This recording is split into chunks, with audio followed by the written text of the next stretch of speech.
and Jubal's second date update. Today's second date update, James is on the phone, and apparently he thought his date was going to be a super ugly weirdo. Whoa. But he still went on the date anyway, and now he's not getting a call back. What a risk. Yeah, it's a big risk. James, why'd you decide to take such a risk? I don't know. I was just kind of curious. I mean, her photos looked amazing, and I'm thinking, there's no way that she's real. I'm being catfished.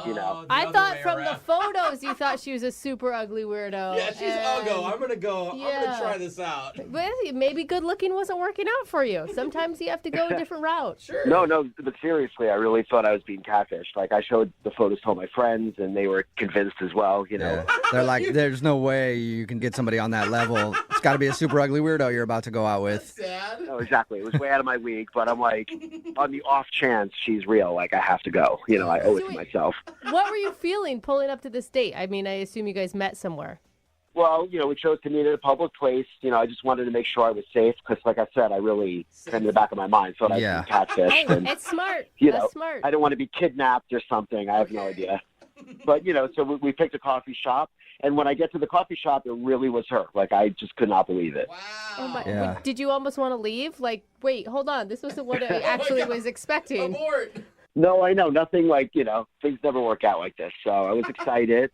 And I told her right away. I was like, I thought, I was being catfished. So I can't believe that, you're real. And then she took off a mask and she's like, nope, I'm a super ugly weirdo. Gotcha. Yeah, exactly. She ripped it right off. And then. Wait, what was her response when you told her you thought you were being catfished? She laughed. Her photos are a little too good, and I guess she probably, I don't know if she gets that often. It's probably a compliment. Yeah. No, but yeah, so I told her, when I told her that, she actually told me she was flattered by that. So that was cool. I mean, if somebody was like, man, your pictures are too good online. There's no way you could look like that in real life. I'd be like, well, one, I'd be like, that's true. I don't. You get that a lot. But I would, if I did look like that in real life, I'd be like, yeah, thanks. I appreciate that. I'm that good looking. What's her name, by the way? Anna. Anna. All right. And how was coffee with Anna? It was nice. She was laughing at my jokes, so that was cool. Nice. And things were going well. And finally, we finished coffee, and it was that time to do something else. And I suggested that we explore the city and just walk around and kind of hang out. And she agreed? Yes, she agreed. And so we're walking around, and we find this antique store that looks very intriguing. Okay. So we go in there, and they have like your typical kind of New Age books and lots of antiques and stuff, but they have this like big gem collection. So, quick backstory: my grandmother's really into gems and crystals and stuff, and kind of raised me on them. So I know a decent amount about it. So we're looking at the gems, and I'm explaining to her different ones and what I know about it, and she's just amazed that I know this, and we're looking at all of them. I decide I'm going to buy her a gem. This is going to be, my big move. You bought her a diamond ring and proposed to her. And I proposed right there. Okay. No, I bought her this rose quartz, and it's a gem for love, right? That's like the rose quartz. So that's kind of nice. I know, right? I was like, all right, this will be great. And she was very flattered. She loved it. And I don't know, from there, it was just kind of, she had, other things to do. It was kind of the end of the date, I guess. And, it ended with a hug. Like, I didn't know if I should kiss her, but I didn't. And was it naturally the end of the date, or did it feel like after you bought the rose quartz, she was like, all right, gotta go?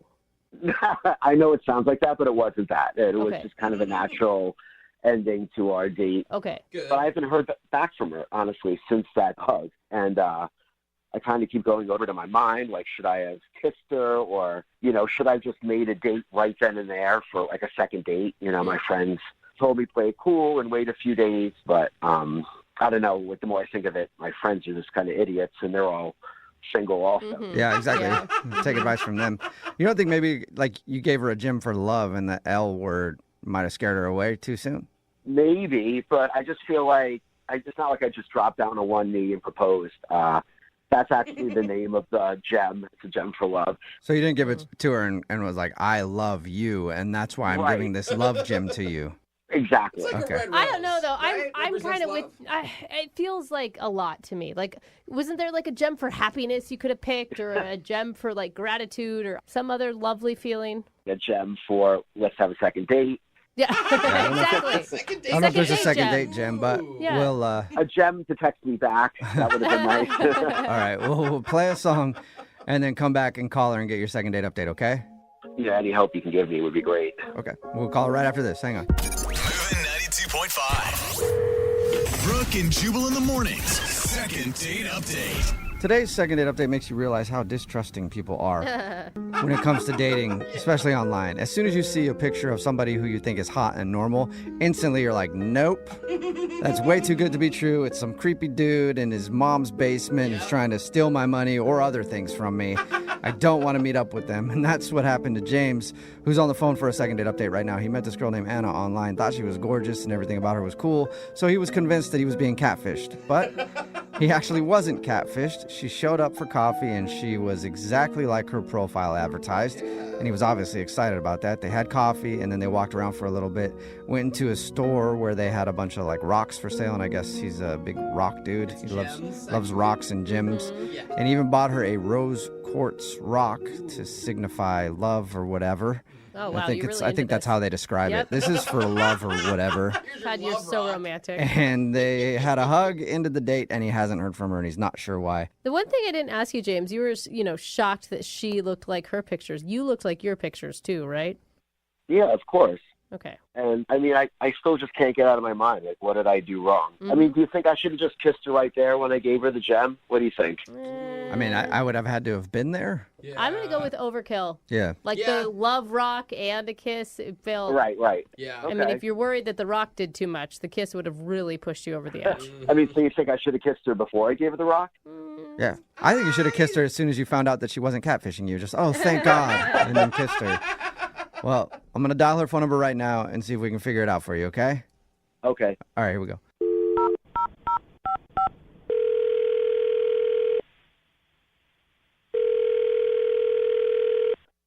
Hello, Hi, may I speak to Anna, please? this is Anna.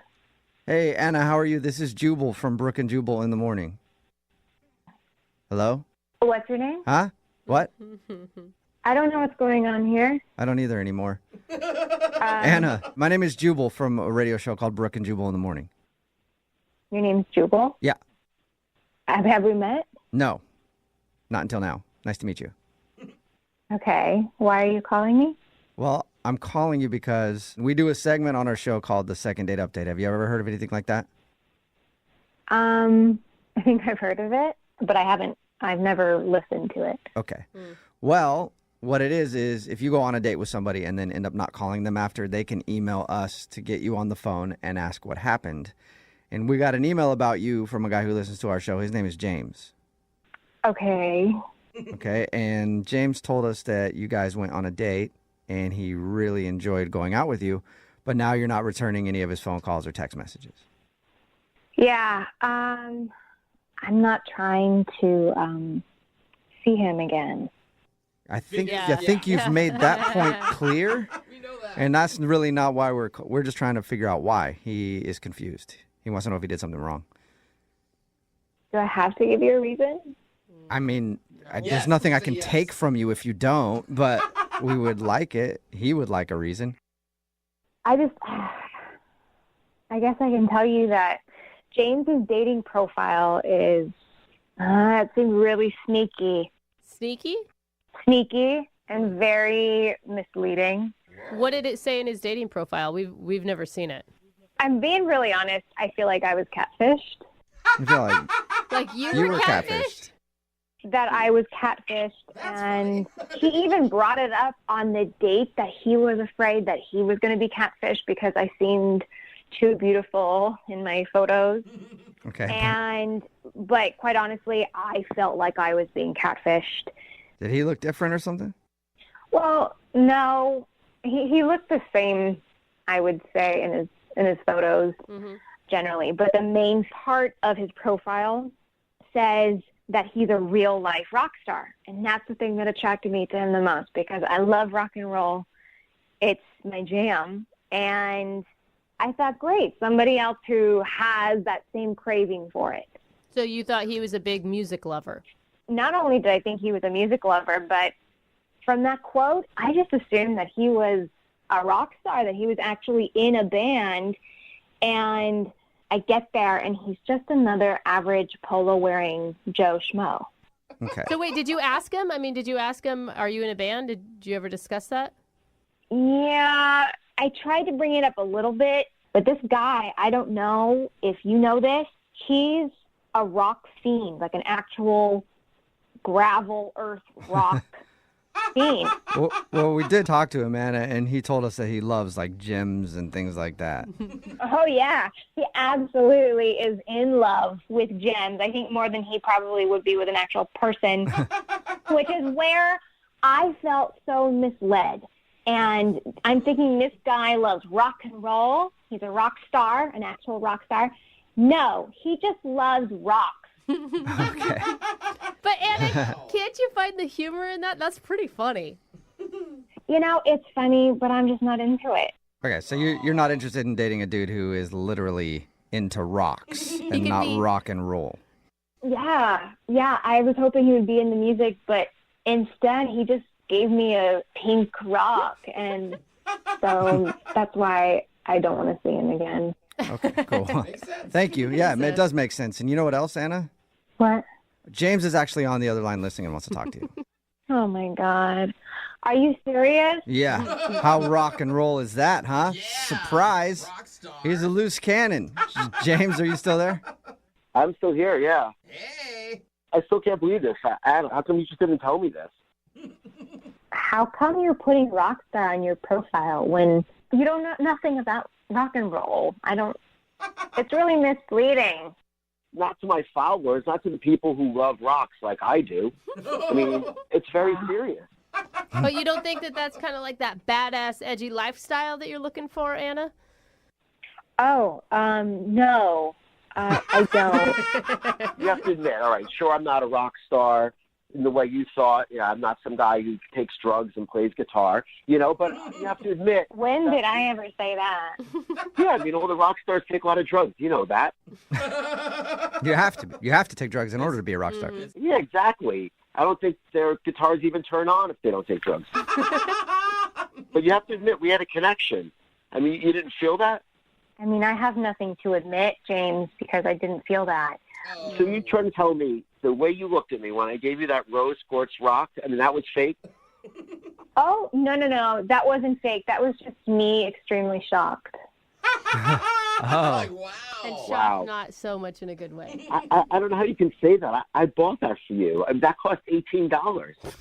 Oh my God, I thought it was way Yeah. more than that. $18, Anna. Come on. Wow.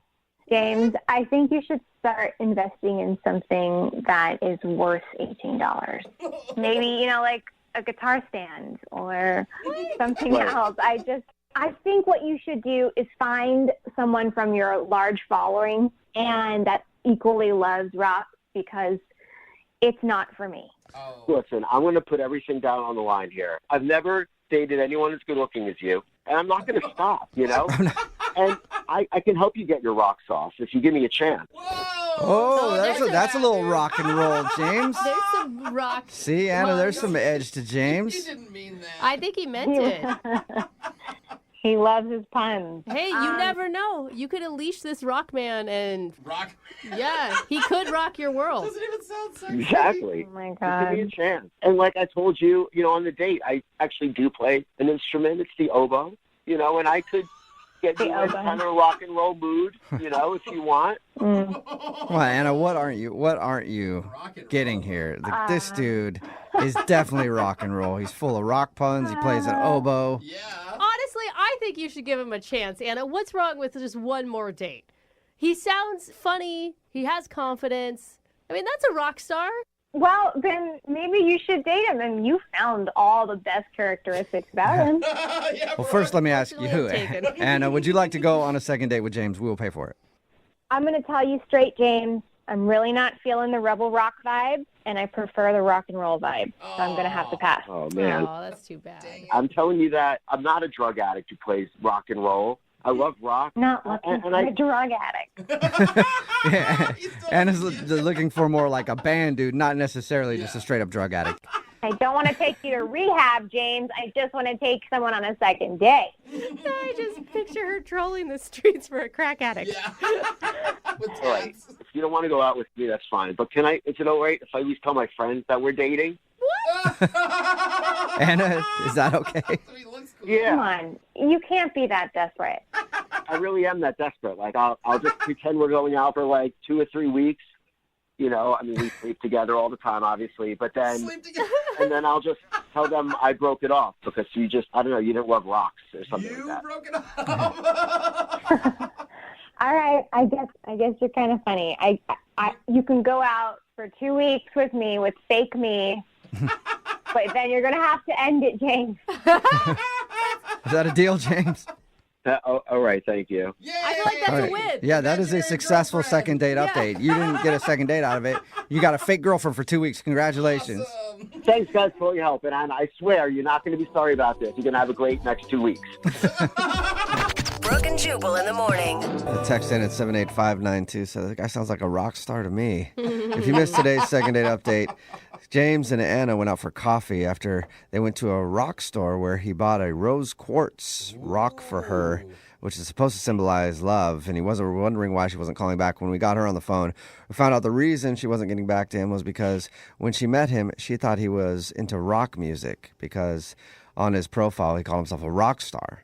And he is a rock star. He's just into actual rocks. Yeah, play on words. Yeah, she felt catfished by James, especially because he calls himself a rock star. You know, though. And she said that he's not a rock star at all. He admits that he's not edgy, and Anna thought that he has a huge following online because of rock in a music. band And or he was in a something. band, but he's not in a band at all. He just likes rocks a lot. Even if it doesn't work out with his fake girlfriend, Anna, because Yeah, now they're going to be fake for that's a couple right. weeks, he's got a lot of options on our text board. Yeah. People are into the rock star, like Yeah. when you're using rock literally, too. And he was funny. People are like, he's actually a really funny Yeah. guy. I'm Yeah, not worried exactly. about him. So he'll be all right, I think. They didn't go out again. But remember, if you want to do a second date update, all you have to do is email the show, and we will call the person who didn't call you back. Also, if you've been in a car accident, don't email the show. Oh, 'Cause I don't want to hear about it. But I know who does want to hear about it. The Advocates. It's 206-512-3555, online, advocateslaw.com. They'll make sure you get all the money that you're owed from the insurance companies if you're in a car accident, because the insurance companies don't want to just give you cash, and you might need medical bills paid or your expenses in getting your car repaired. And if you don't call them, then you're not going to get the best result. Trust me, consultation is free. They've gotten over $100 million for their clients, so give them a call, 206-512-3555, online, advocateslaw.com. I'm trying not to sneeze right now, so... Oh, I can hear Yeah, it. that's like It's on the tip it's of your that tickling right in the top of your nose. Anyway, Brooke and Jubal's Direct Deposit is still on. Coming up in just 5 minutes, I'll be calling out a name worth $1,200. Brooke and Jubal's second date update. Today, a listener named Ethan is on the phone for a second date update, and I read your email, Ethan. I think I already figured out your problem. Oh, yeah? Yeah. Well, your email was like super positive. You said everything was great. It sounded like maybe the best date ever. That's kind of how you framed it in your email. And I'm thinking maybe your problem is the date was just too good. And she doesn't want to do it again. Yep, And that's why she's not calling you back. That's it. no. Yeah, you just ruined dating for her altogether. And now she can't date anymore because it was just such an amazing date. So we're done then. I guess that's it for the second date update. All right? See you later. No, you still want to do it? Yeah, let's run through it just because I feel like it wasn't completely perfect, but Okay. I want to try another perfect date with her. Big Fine, Go against the Ethan. expert. I know. Thought I helped you out already, but whatever. Tell us your story. What's the name of the girl you want to call today? Her name's Skylar. Skylar. Ooh. Okay. Yeah, and we actually met on a dating app, which I'm kind of totally averse to, but I've been on this dating app for maybe about a year at this point, so I feel like I've kind of seen the gamut. So and you're a most little girls- jaded and your expectations weren't real high is what it sounds like. You could say that, but I've had connections with people, but I just haven't, I don't know, something that was completely different about this girl. I just felt like it clicked between us. Are you saying before the date or once you guys met in person? No, once we met in person. Okay. Yeah. So what was so special about the whole thing? I don't know. I mean, I just feel like there were so many Me Too's in the conversation. You know, like she would be saying something and I would be like, oh my God, me too. Hmm. Oh. It was like 40 times where we were like, oh yeah, me too, me too, me too. That's when it's good on a date. If it starts with a hashtag, it's not going to be a good thing. I guarantee it. Right. No. I mean, it was not like that at all. It was just like, if I was saying like, oh, I was a Boy Scout. She was like, oh my God, I was a Girl Scout. And we had like so many things that we had in common. And, But yeah, the big thing is we kind of connected over how long we were kind of in the Scouts program. Oh, you guys went deep into the... Yeah. We went for deep because she was a Girl Scout for from when she was 9 or 8 until she finished high school. Oh my God, did you guys have like a knot tying contest right there? We totally could have. I would have loved to have had that. How many knots can you do? Maybe 15, 30 right now? Wow. Oh, cute date. So are you one of those guys that's like an Eagle Scout? You made it all the way to the top, and then like you live the rest of your life still like a Boy Scout, basically? Well, I mean, it's not like you're always out and you're like bringing a survival kit with you at all times, but it does have some really solid life skills in it, of like this idea of always being prepared and whatever. Regardless, the big thing that I felt like she took from it, what I took from it as well, is that we both really enjoy the outdoors and stuff, and like camping and hiking.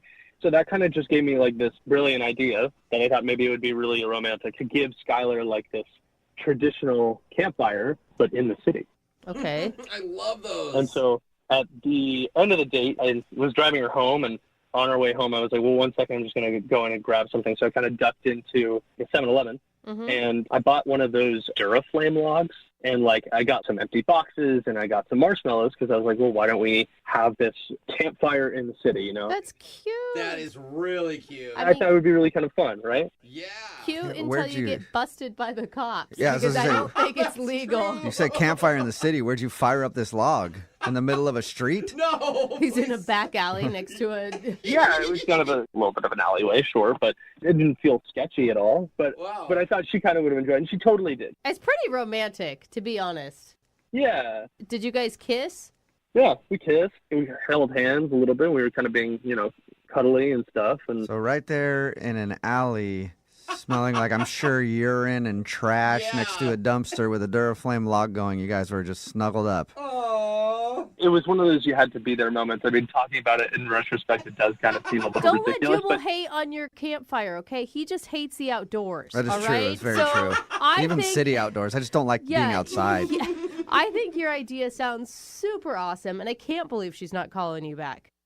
I feel that way as well. I mean, unfortunately, we weren't able to actually eat the marshmallows that we were roasting because I guess the Duraflame is like toxic, I guess. Yeah, it's not good. Yeah, the chemicals. Yeah, there's a lot of chemicals in that thing. Yeah, exactly. I guess my part of being prepared as a Boy Scout kind of fizzled out at that. But it was a good date. I left it at that. I drove her home, kissed again at her place, and then, I texted her after a couple days just to check in, and she didn't ever text me back. So Wow. I think Jubal's right. It was too perfect. Oh, you maybe guys it was just too agreed? perfect. Yeah. And you haven't heard a word from her at all? no, I'm kind of worried that maybe she's met someone else or like on the app, like she might still be on the app, and searching. Maybe she like went on another date and that guy went to Dubai with her or something. I don't know. All right. Well, we'll play a song and then come back and find out why she's not getting back to you with your second date update, okay? All right. Thanks a lot, guys. All right, hang on. Moving 92.5. Brooke and Jubal in the mornings. Second date update. Hey, Ethan, how many fingers do you use? What? Whoa, what the? I'm sorry. What? I should clarify. Let me clarify that first. My mind went somewhere. If you're just tuning in for today's second date update, Ethan is on the phone, and he went out on a date with a girl named Skylar. They both bonded over the fact that they grew up in the Boy Scouts and the Girl Scouts, and they did it pretty much all their life. And that's why I was trying to remember, like, the salute. Is it you using 3 fingers or 2 fingers? Oh, the salute. What's the Boy Scout salute? It's 3. 3? It is Oh. 3. Gotta be 3. Of What course. about the 1? Where does that go? All right. Is it 2 and the 3 and the... No, Never. that is That's not going... where that saying comes from. No, Maybe don't I got think the so. motto mixed up. I don't Yeah. know. Anyway, obviously I wasn't involved in that stuff. 2 in the Eagle Scouts, 1 in the Is Girl Scouts. that it? Some, I Okay, don't know. you guys both Anyway. move on quickly. Ethan went out with Skylar. They bonded over the fact that they were both involved in the Girl Scouts and Boy Scouts. They had a really good date. It ended with an impromptu cookout, campfire sort of, Campfire, yeah. in the city because he bought a Duraflame log from 7-Eleven on the way home, sparked it up in an alley, and then they kind of sat there and hung out in front of the campfire and made out a little bit, and he dropped her off and hasn't heard from her since. All right, Ethan, you ready to give her a call? Yeah, let's do it. Okay. Are you nervous right now? Because I feel like I'm nervous for you. Like, everything went so well. What could be wrong? I have no idea. It really it was one of those times where I felt like I was falling in love.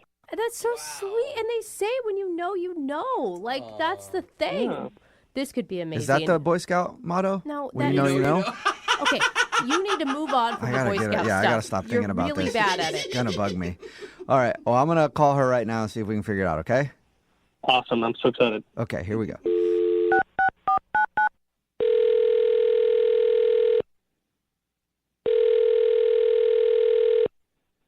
Hello, Hi, may I speak to Skylar? this is her.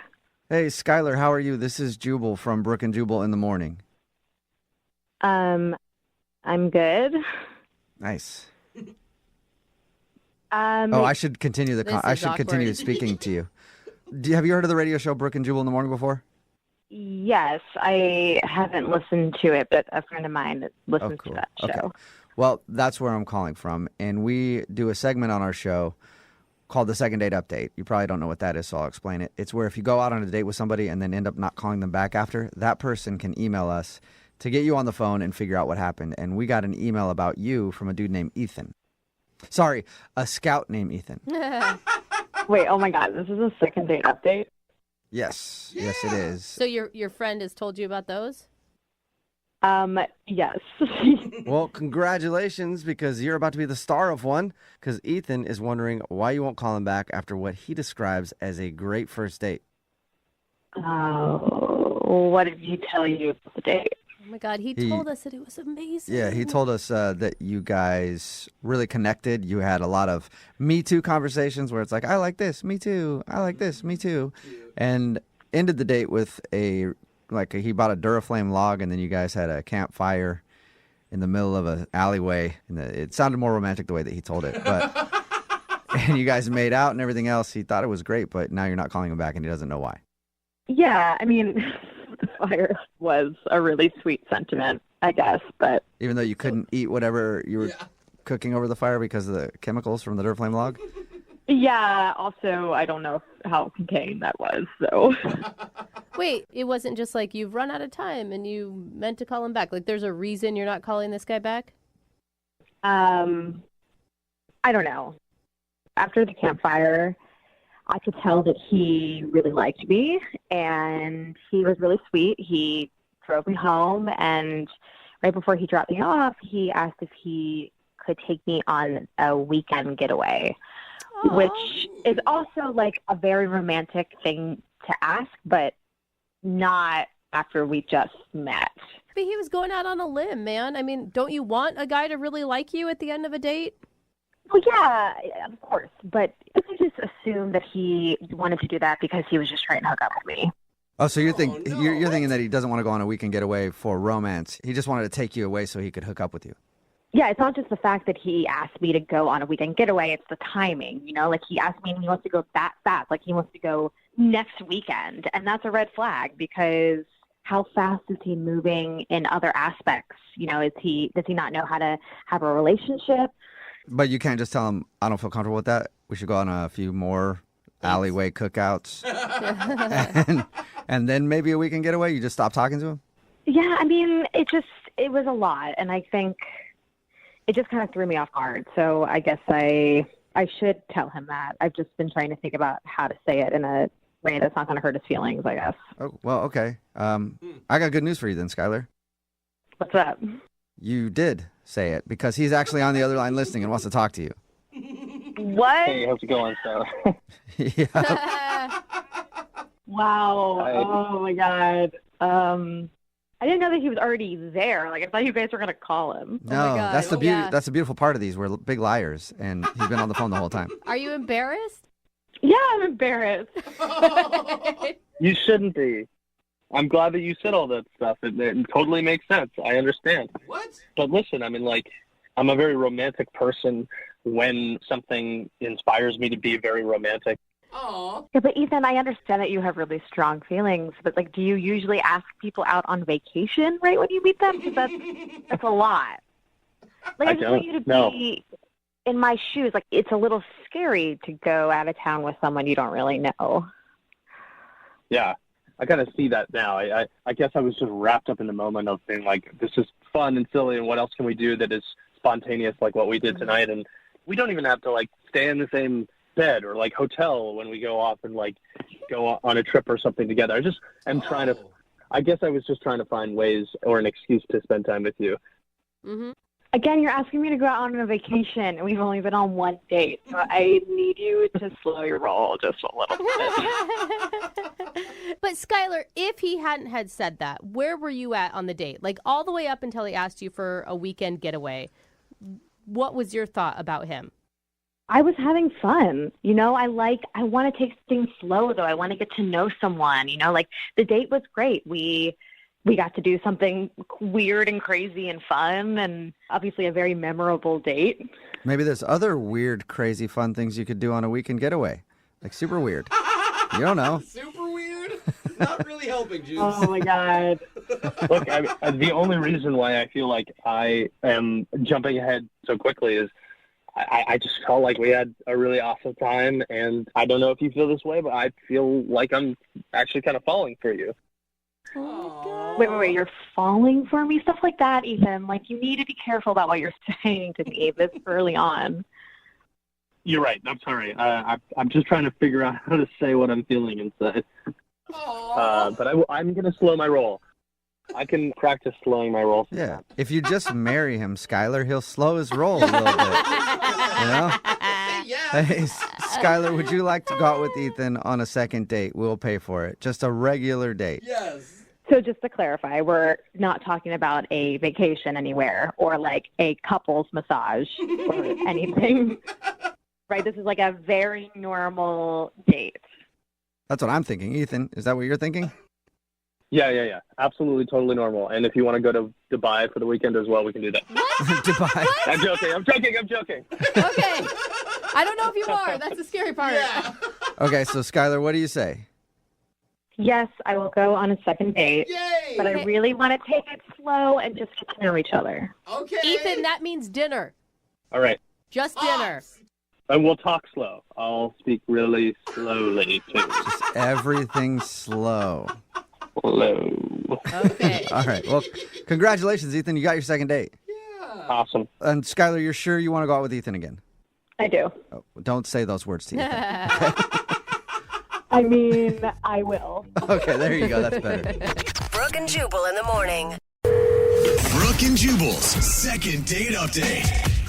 Whenever you're on a date, you can always kind of tell how it's going based on the mood of the person you're with. Sometimes you start a date, they're very happy, and they get even more excited by the end of the date, and you're like, that was a good date. Sometimes you can tell that things kind of shift. Like, I was on a date one time. She seemed very perky when she showed up, very happy to be there. And then in the middle of the date, started trying to slit her wrist with a butter knife. And I was like, I think she's trying to get out of this, but I can't really tell. Extreme. And that's kind of what happened with Sasha, who's on the phone today. Wow. She says she could tell by the end of her date that her date's mood shifted dramatically. Sasha, what's up? How are you? Hey, good. How you doing? Was Not your too date bad. as subtle as what Jubal described? A little more subtle, I think. Okay, good. So tell us about the guy you want to call today. What's his name? His name's Evan. Evan. And where did you meet Evan? I met him at a bar after work on Friday. Okay. It wasn't like a late night, you both were hammered type of first meeting. No, not at all. In fact, I was supposed to meet my friend there, and I hadn't had anything. I was just waiting for her, and then he came in, so. Okay. So you met him at the bar, and then is this the date you're calling about, or did you guys actually go out on a real date? No, we never actually went out on a date, but we hung out for a really long time that night, and I thought we had a great time, so. What went on that made you think that you guys had a great time? He just made me laugh. Like, he didn't talk to me for a little bit when he came in, but, like. Did he have a line when he approached you? Yeah, he just said something cute, silly about, thank God it's Friday or something. It was, nothing crazy, Just normal. Yeah, just normal chit-chat. Normal's good nowadays. Yeah, right? Already a plus. Yeah. Yeah, he was just really cute and sweet, and he bought me a drink, and my friend, canceled, so, yeah, he and I just ended up hanging out for, I don't know, 2 hours or so. Oh, that's a long time. Yeah. So, I mean, it felt like an impromptu date to you then. Yeah, we were having all kinds of conversation about, movies and music, and we, connected over the fact that we both like classic rock and stuff like that. And Okay. And you said that you could tell by the end of your hangout that his mood changed. How'd that happen?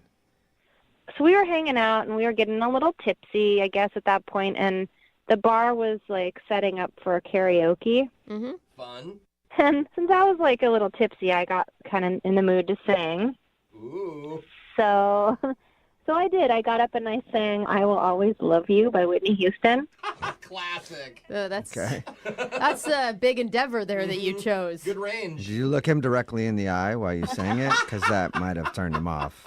No, I didn't do that. But, like, I feel like I did kind of a good job. I told the audience that I'd never really sung that in public at all, just in the shower and stuff. But, like, the crowd just loved it. It was awesome. They just were applauding and, like, coming up to me after and hugging me and, like, Wow. even, like, I know. And, like, one lady even, like, had tears in her eyes. And Whoa, you It must have killed been really it. good. Either that or everybody was just really drunk. Yeah.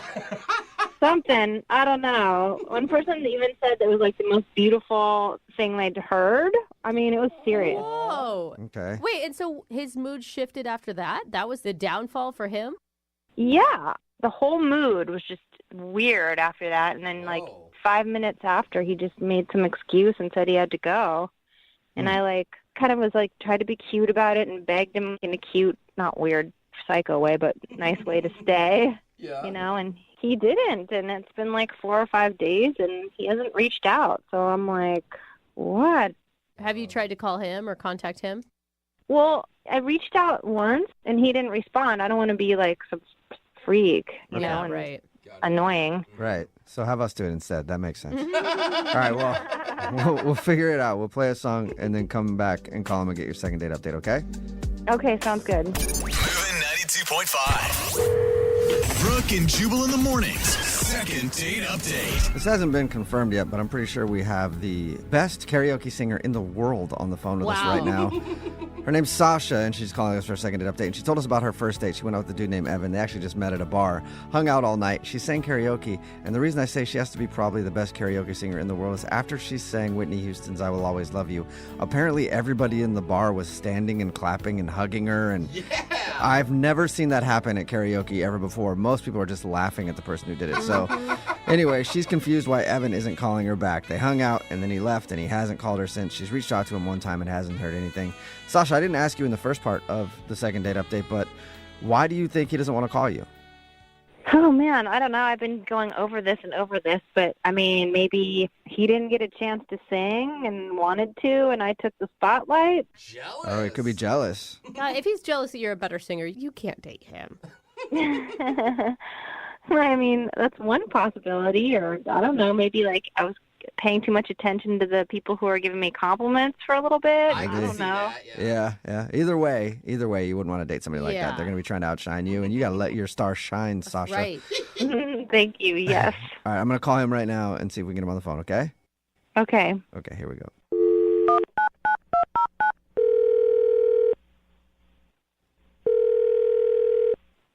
Hello? Hi, can I speak to Evan, please? Yeah, this is him. Hey, Evan, how are you? This is Jubal from Brooke and Jubal in the morning. From where? Brooke and Jubal in the morning. It's a radio show. Oh.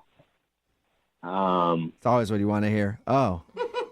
Any clue why I'd be calling you? Is this like one of those prank call things or something? No. Prank no, that's another thing. Dang That's it, another you thing. got us. It's not that.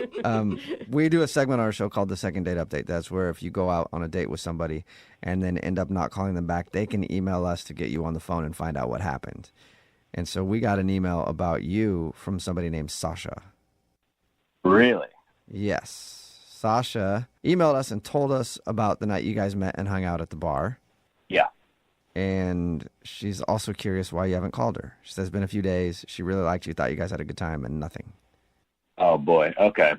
Oh, boy. Was she confused maybe that, I mean, she said you guys met and spent 2 hours together. Did you not think of it as a date? No. I mean, that part's right. I mean, it kind of ended up feeling like a little date. We hung out for a while. Mm-hmm. I mean, look, she was cool at first, but... But, Yeah, that's a big vibe. yeah, she was cool at first, but... I mean, look, if you have to tell her something, you could just tell her maybe I'm not ready to get involved with someone that's in a situation like hers. What's her situation? She didn't tell us she had a situation. She just said she was waiting for a friend at the bar and they never Oh, you don't want someone who has friends that bail on them? Is that it? She said she was waiting for a friend. They didn't show up. What's her situation? Yeah. I was just kind of disappointed. It was going great, but then, I don't know. It got kind of weird. She said that when she got up and sang Whitney Houston, I Will Always Love You, and she finally got back to where you were sitting, that your whole mood changed after her performance at karaoke. Yeah, that's 100% correct. Okay. Really? So was it the singing? I mean, for like an amateur singer or whatever, she was actually pretty good. Did you think that she was trying to tell you that she'll always love you? Is that the problem? And that freaked you out? Well, no. I mean, that would have been weird, but I don't know if she conveniently left this part out or if she forgot because she had a couple of drinks. But right before she sang the song with the title, I Will Always Love You, she dedicated it to her ex-boyfriend.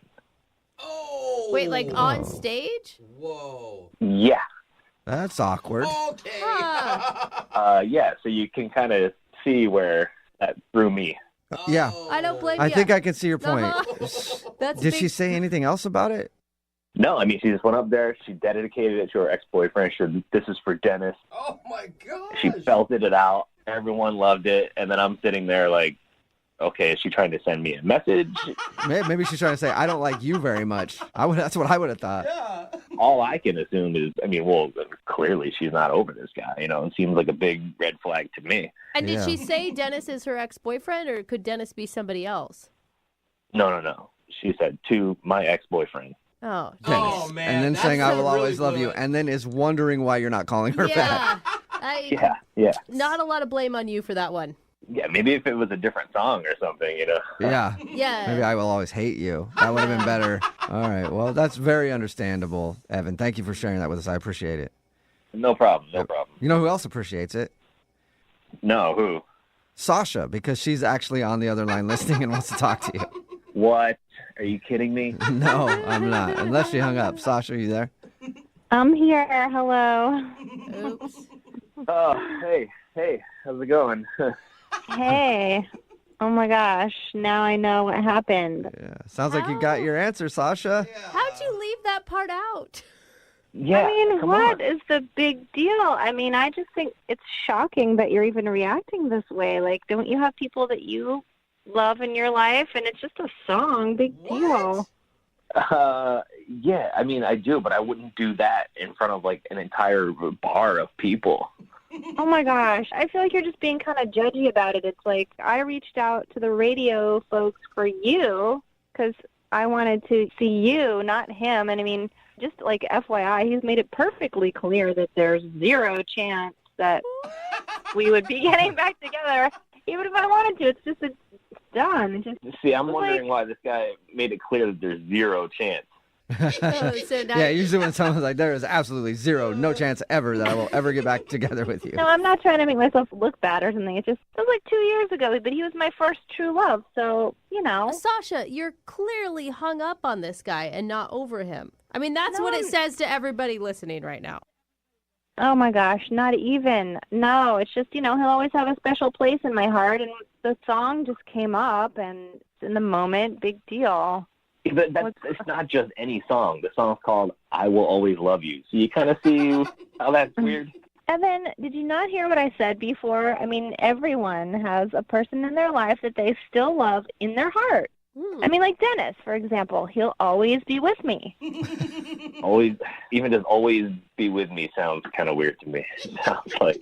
And Sasha, Oh my God. I don't think everybody has an ex that they think about when they're on a first date with somebody else and dedicate songs to. Like, that's different than just always being, I don't know, emotionally attached to someone. I didn't know I was going to be on a date. I was supposed to meet my friend in the first place. I had a couple of drinks. Okay, you met me. You met a guy. We talked for like 2 hours, and it was going great. And the whole time you're thinking, wow, I wonder what my ex-boyfriend's doing. Yeah. That's what it seems like, Sasha. Yeah. Everyone has been hung up on an ex before. It's hard to get over sometimes. I think everyone can understand that, but I think you just need to maybe realize where you're at. I'm not hung up. I just sang a song. Oh, my gosh. I was doing karaoke. It's not like I'm, like, every single day pining away. like if you would have told me about a past boyfriend or something in conversation, that would have been fine. Like, I get it. That's something that comes up. But dedicating a song to him, like... No, I mean, if you want me to make this better, we'll go back to the same bar. I'll do the same song, and I'll dedicate it to you. It does not mean one thing. What do you think, Evan? I mean, yeah, I think she's right. I think it wouldn't mean anything because she'd still be hung up on this guy. Well, wait, let's make sure. Would you like to go on a second date with Sasha? We'll pay for it. I don't think so. I'm sorry. I don't think... It just doesn't sound like it's going to be a good idea. Why? What? Look, because you're in love with your ex. That's why. Come on. No, I'm not in love with my ex. I've explained this. It's just a feeling in my heart that I'll always have. It's just, got it. It's not in love with him. It's just a feeling of love that you have in your heart that you will always have for him. Is that right, Sasha? Yes, exactly. That is exactly what I meant. Okay. Got it. Well, Wow. sorry, Sasha. No second date. Evan, thank you for your time. Appreciate it. Yeah. Thank you. And Sasha, don't worry. You'll always have Dennis, okay? Yeah. Oh. You guys should call Dennis. Maybe he's free to go out with it. What do you think, Sasha? Should we call Dennis? Ooh. No, I already told you there's 0% chance we're getting back together. Yeah, that's right. Brooke and Jubal in the morning. Brooke and Jubal's second date update. A guy named Kipling is on the phone today for a second date update. Ew, he sounds very high class. Yes, he does. Kipling. Apparently, he's not very good at dating, doesn't date a whole lot, and he's afraid that his nerves might have got the best of him on his first date. Kip, how you doing? Good. Can I call you Kip? Yes, actually, Kip is. Most people call me Kip. Okay. Okay. I don't know why. I just don't want to call you Kipling the whole I time. know, it just sounds I don't know weird. why, but it rolls sounds off weird. The tongue weird. Yeah, it's kind of. Yeah, it's a weird name. Okay. So, Kip, now I want to call you Kipling every time. This is I mean, you can if you want to. all right. And Well, Kip, anyway. remember, you're getting made fun of by a guy named Jubal, Yeah, so right. you're fine, dude. Oh, okay. All right. Well, Kipling, whatever. Just tell us about your first date a little bit. What's the problem? Okay. Well, I don't generally date a lot, like for the most part. Okay. I just don't go on a lot of dates. I don't do the whole online dating thing, just because it's weird and hard. But anyways, this friend of mine at work, she sort of showed me this, her friend, Mona. She was showing me pictures of her. And It sounds to me like you're trying to say your friend from work hooked you up with a date. Yeah. Am I not explaining that right? Well, I mean, you did. It just sounds like you're a little nervous maybe and kind of all over the place. Okay. Sorry. Okay. Yeah, you're fine, man. You're doing a really good job. Yeah, You're here dude. with friends. Okay. Kip will help you out. So your friend set you up with a lady. Right. My friend set me up with this girl, and we talked on the phone, and we decided to go to a restaurant. And I picked a really nice restaurant because I wanted to impress her. I mean, she looked really cute. I hadn't been on a date in a while, and I wanted to impress Take her somewhere where they have silverware. Yeah. Yeah. Nice. I think that's a good move. Classy. Yeah. A woman will always love you if you feed her well. Well, I guess, yeah, right? But I got there late. I misjudged the traffic, and I got there like 15, maybe 20 minutes late. Oh, wow. That is a lot late. Like 5 minutes is okay, but if you're 15 minutes late. Yeah, it's a long I time know. to wait. Did you text her and say, hey, run in a little bit behind? No, I didn't want to text while I was driving. No one should do that. That's a good point. Back to your date, Kip. How did she react when you were that late? Did she seem upset by that? She seemed fine with it. She was really nice about it, but I was already so nervous because I was late.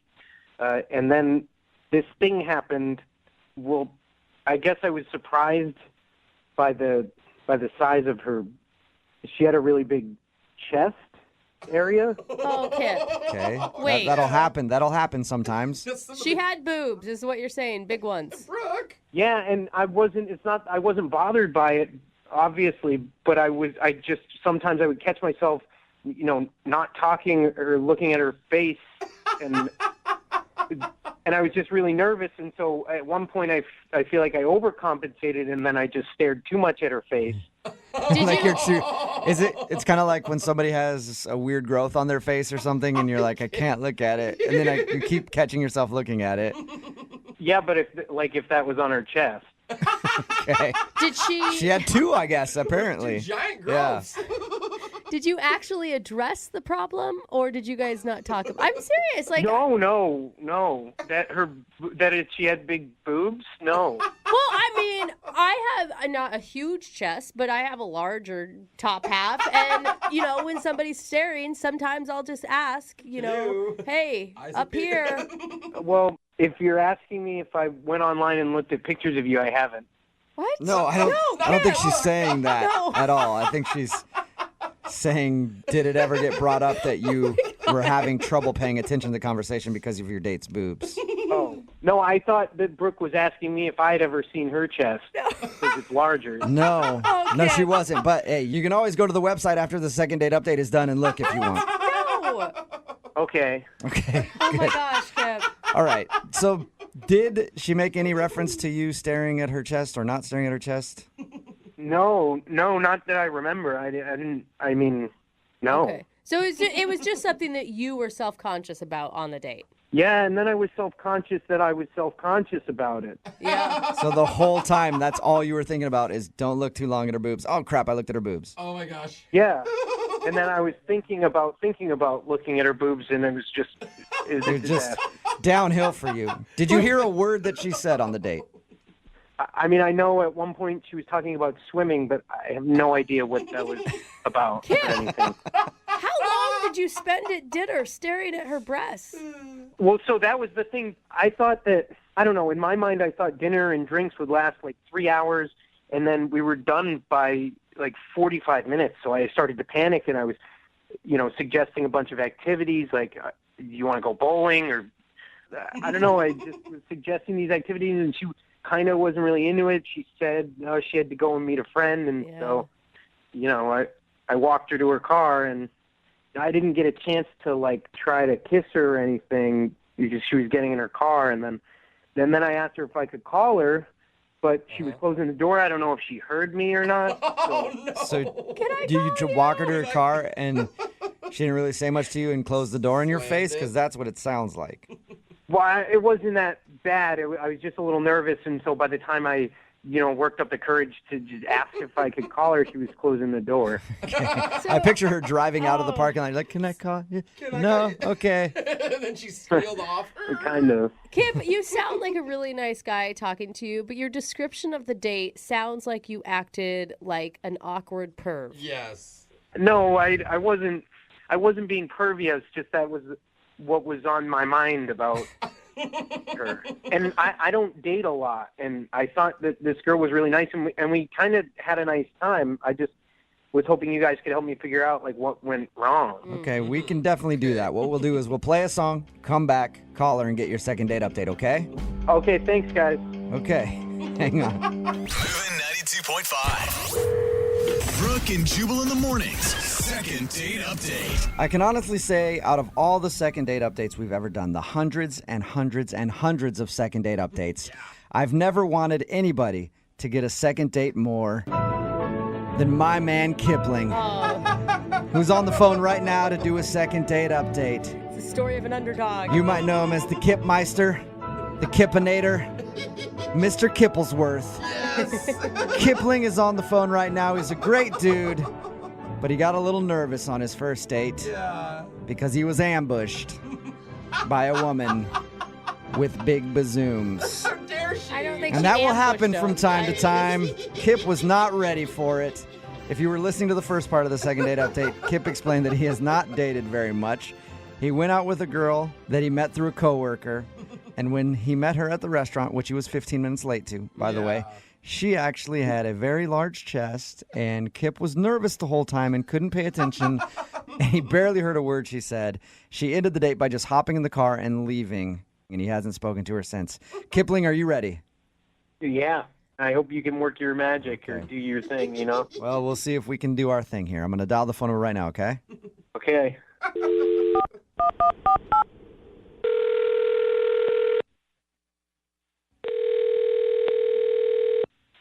Hello? I was looking for Mona. Yeah, this is her. Hello, Mona. My name is Jubal, and I host a radio show called Brooke and Jubal in the Morning. Okay. Cool. Have you ever heard the show before at all? Yeah, no, I mean, I've heard of you. I just don't listen That's okay. that often. Okay, cool. Well, you may have never listened really before, but you're actually on the show right now. What do you mean? I mean that one of our listeners actually sent us an email about you. About me? Yep. Really? Yep, and they said all nice things, too. That's great. What's it about? It's about a date that you went on recently. Really? Yeah, you went on a date with a guy named Kipling. Oh, wow. Mm-hmm. Yeah, you mean Kip? I do. Yes, I do. And he actually emailed us because he wanted us to get a hold of you. I guess you're not calling him back since your date, and he's confused. Yeah. Is there a reason why you don't want to go out with him again?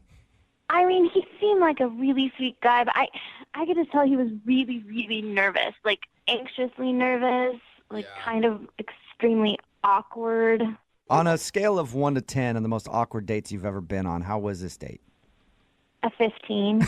I'll tell you why I ask it like that, because we actually talked to Kipling. Sounds like a nice guy, but he was also very nervous talking to us, so I can't imagine how he would be on a date. Yeah, like everything you can imagine, like times 1,000.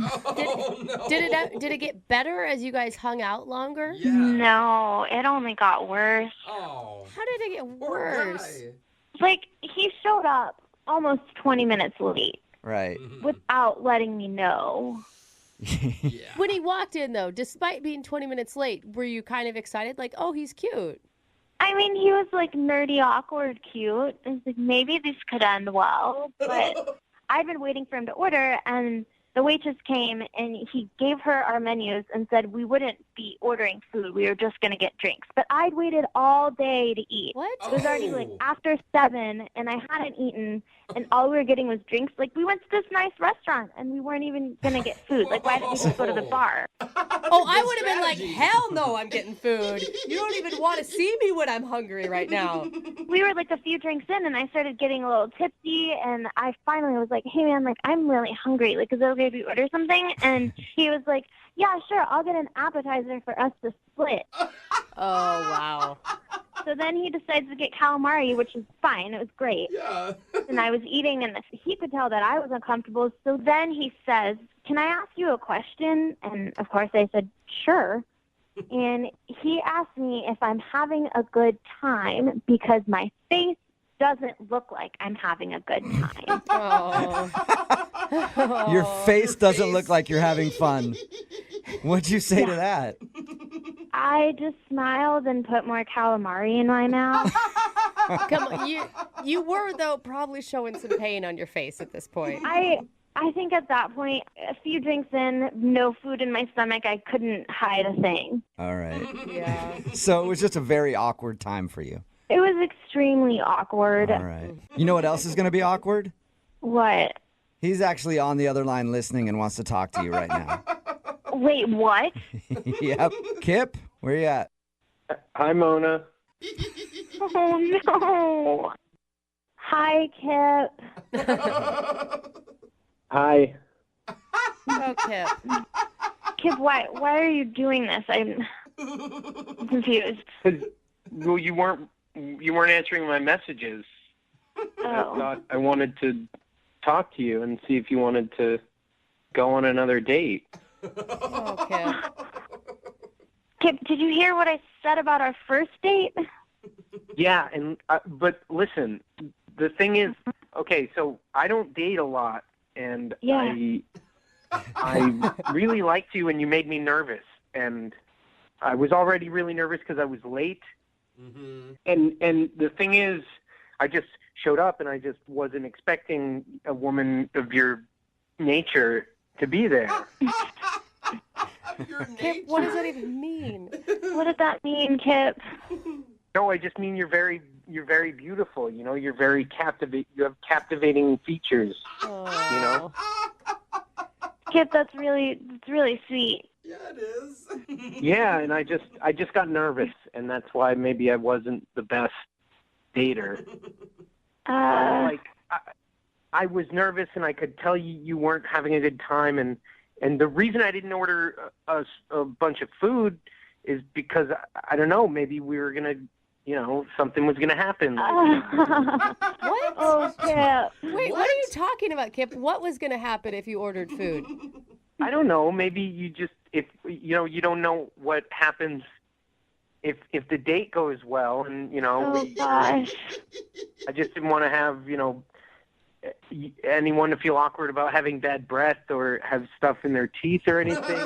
So wait, You mean like if playing? you guys are going to kiss or something at the end there? Yeah. Okay. Oh, I thought he was planning a lot more than that. Yeah, Sorry. me Kip. too, but I'm not really giving Kip that much credit. I was like, damn, son, slow down.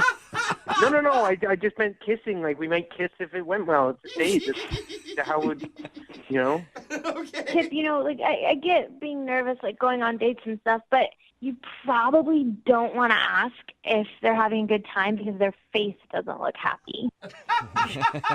Kind of a turnoff. I didn't mean like that. I mean, your face is beautiful. Your whole is beautiful. You're beautiful, I didn't mean it like that. I just meant like I could tell like you weren't having a good time and I wanted you to have a good time, Yeah, Kip, but like maybe you could have phrased it a little differently. Yeah. Yeah. Maybe. Look, I was nervous, and I don't date a lot, okay? But, like, listen, I'm a really nice guy, and, I just feel like I could do it right, We could go somewhere and get food, and I don't know. Mona, think about it. Like, he's laying it all out there. Maybe next time, because it's all out in the open, he won't have those same type of nerves. I mean, he's really sweet. And everything he does seems pretty genuine. Well, how about this, Mona? Would you go out with Kip on a second date? I will pay for it. Free second date. Time? What's that? Said we would get food this time. You can get food. I promise. Yes, we could do whatever. We could go bowling or get food or whatever. He's the same way. Kip, you really like bowling, don't you? I just don't date a lot, and that's just the last date I went on. We went bowling, and we had a great time. Oh. You guys don't have to go bowling if you don't want to, Mona. You can do anything. We will pay for it, though. Will you go out with Kipling again? Come on. You know what? I guess he does deserve a second chance. Whoa. That almost sounded not painful. What does that mean? You're saying yes? Yes, I'll go out with Kip again. Yay! Yeah, really? You won't regret it, I promise. Congratulations, Kipling. You got a second date, man. I can't believe you guys did this. This is amazing. Yeah. Kip, I can't believe we did it either, honestly. Brooke and Jubal in the morning. Brooke and Jubal's second date update. It always sucks when you don't get a call back for a second date, especially when that first date cost you $1,500. Whoa! What are you doing? And that is the problem that Cece is having. She's on the phone today to do a second date update with a guy whose name is Tag. What's up, Cece? How are you? I'm good. How are you guys? Good. Oh my God, $1,500 on a first date? Well, technically, I didn't pay $1,500 on the date. It was a dating service that I paid for. So you went through a dating service and it cost you $1,500? That's the part of your email that confused me because you said in it that you spent that kind of money to do this, but why did it cost so much? Because it's a professional service that sets women up with professional men who have professional jobs, have their lives together. A lot of them are millionaires and things like that. So this is like a millionaire matchmaker type deal? yeah, something like that. I mean, I've done other dating sites, and I'm done with them. I've wasted a lot of time on guys that just don't have their lives together, that are not ambitious, and it's not even really about the money. It's I want a guy that's ambitious. AKA, you're looking for a dude who has some money. Yeah. Well, I mean, that comes with ambition a lot of the time, but I dated true. too many losers on all the other dating sites. All right, so tell us about this guy named Tag and your date. So Tag, he's really nice. He does like business development type of things. He works in real estate and has, startup companies, things like that. And they told me that he just didn't have enough time to meet the right person. Okay. So, we talked on the phone, then we went out to dinner. And, I mean, I was nervous, but I felt like it went well. Okay, so what about him did you really like? Well, the last couple people I went out with, it just was kind of expected that it was a hookup thing. Like, within, like, the first hour, it was like, all right, so when's this gonna happen? And these are people that you met off of this $1,500 dating service thing? No, those okay. are people from, like, the other site. The free sites, the cheap sites for Plenty the poor of fish. people. Right. Yeah. So how did your evening with Tag go? Was it fun? Was there anything interesting about it? It was good. I mean, I was super nervous because I hadn't gone out with a guy like that in a while. So I was trying to come up with something interesting or impressive to say, and I wasn't even thinking, and I just blurted out and asked him how much he made. What? And I didn't mean to. It just came out. I was super nervous. Did you immediately say, I'm so sorry, I didn't mean that? Yeah, I just, as soon as it came out of my mouth, I immediately apologized. Yeah, I can understand why. I think I can understand why he wouldn't want to call you back if it seems like you're only interested in his money. So you're a millionaire? I mean, Well, I mean, I wasn't only interested in his money. It was like an honest mistake. So What did he do after you asked him how much money he made? he was gracious about it, but he just kind of looked at me a little bit weird. And, I mean, the rest of the date went on as normal. So he never answered you. You don't know how much money he makes. No, I was like, sorry, I didn't mean to ask that. You know, you don't have to answer that. And can I ask, I mean, are you coming from a place where you're really successful and making your own living right now? Well, I mean, I'm not on that level. I'm not exactly where I want to be just yet, but I do support myself. I pay all of my own bills, all of that. But it'd be so much nicer if you had somebody else to do it for you, wouldn't it? It's Jubal's dream, too. It Don't really worry. is, yeah. You guys share that together. Yeah, I mean, that's not a bad idea, but I know that's going to take time. So how did everything end with you guys? Well, he took me back to my place, and we had a little kiss at the end, and Was it a peck or was it a, like, more romantic? it was kind of a peck, but I thought that was pretty respectful for a first date. Okay. And have you tried getting a hold of him since you guys went out? They, on the site, said to wait for the man to call you, and he just hasn't called back. And how long has it been? It's been like almost 3 weeks now. Okay, so he's definitely not calling you then if it's been 3 weeks. Well, I mean, he might be ditching me, but then he also did say that he's really busy and he's got a lot of stuff going on. You know, he's got a lot of things to deal with his real estate and all of that. So maybe that's it. Could certainly be. I do feel like you're paying $1,500 for the service. They should be doing this for you instead of us. Yeah, I mean, they should be taking care of it, but I just thought I'd rather call you guys because you guys get it handled immediately. Yeah, we cost $3,000 to do this, so I'll send you an invoice. But we'll play a song, come back, call him, and get your second date update, okay? Okay, thank you. All right, hold on. Moving 92.5.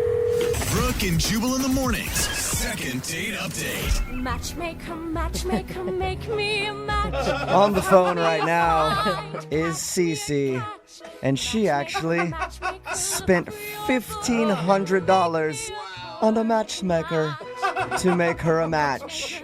And the match doesn't seem to be working out because the dude is not calling her back, and she can't figure out why. His name is Tag, and we're about to get him on the phone and see if there was a problem. Now, Cece admits that she did make a mistake on their date and actually ask him how much money he makes. Such a big mistake. I guess she paid this much money on a matchmaking service because they help find like guys who are well off and have great careers and are just too busy to date. So she actually asked him how much money he makes, and he seemed a little bothered by that. But the date did end with a little peck on the lips. But she hasn't heard from him since, and we're about to get him on the phone. Cece? Yes.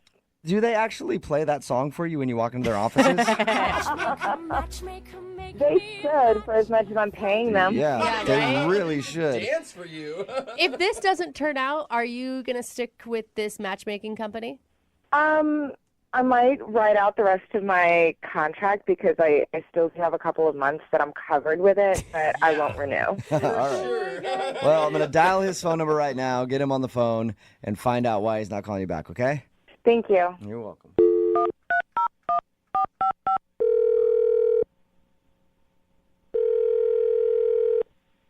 Hello, this is Tag.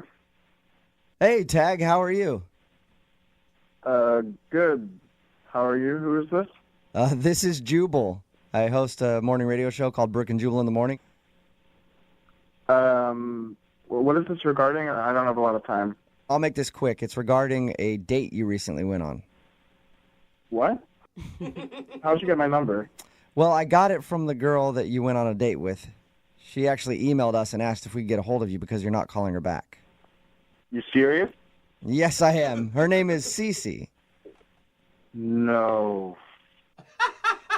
I'm not going out with her ever again. Oh, okay. That was quick. Yeah. I guess we got our answer. What's the problem with Cece? Can you tell us? So wait a second. Are you guys working with the matchmaking service, and that's how this is happening? No. Although I would like to be because it sounds like a lucrative business. Cece actually emailed our radio show and asked us if we could get you on the phone to find out why. She's confused and would love to see you again, but unfortunately you're not calling her back. Okay. She told us that you guys went out to dinner and there was an awkward moment where she asked how much money you made. Wait, she actually told you about that? Yeah, she did. She thinks that's the reason you're not calling her. I think it's probably the reason, too. That's embarrassing. Well, that was completely out of line of her. I mean, it's a first date, you know? I couldn't believe that she did it, and you know, she apologized to me, but really it just didn't help. I could tell that she was still thinking about it, and it was on her mind. So, Tag, how much money do you make, Tag? I'm just curious if you could tell me. Wouldn't you like to know?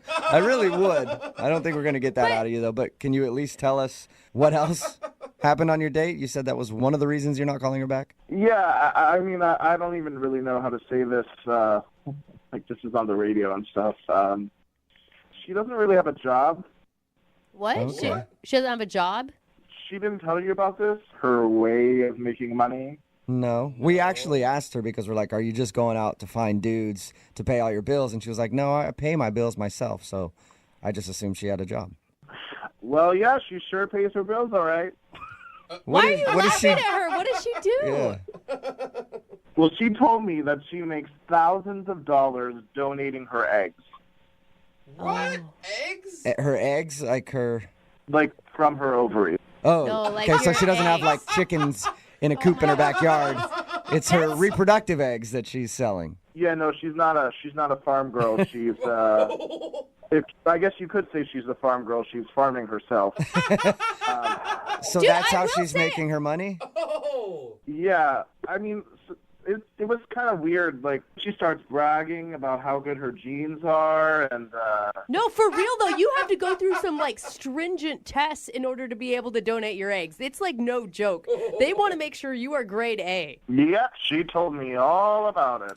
And it's, like, really painful, I've heard. I heard you can make a lot of money doing it. Yeah, apparently you can make a lot of money because she said she pays her rent with it and travels. Wow, She's even done it in other countries, which, you know. So Well, what? that'd be wait, scary. Like, go down to Mexico in a back alley and some guy's just harvesting your eggs. I wouldn't trust that. why does that turn you off? What about that is gross to you?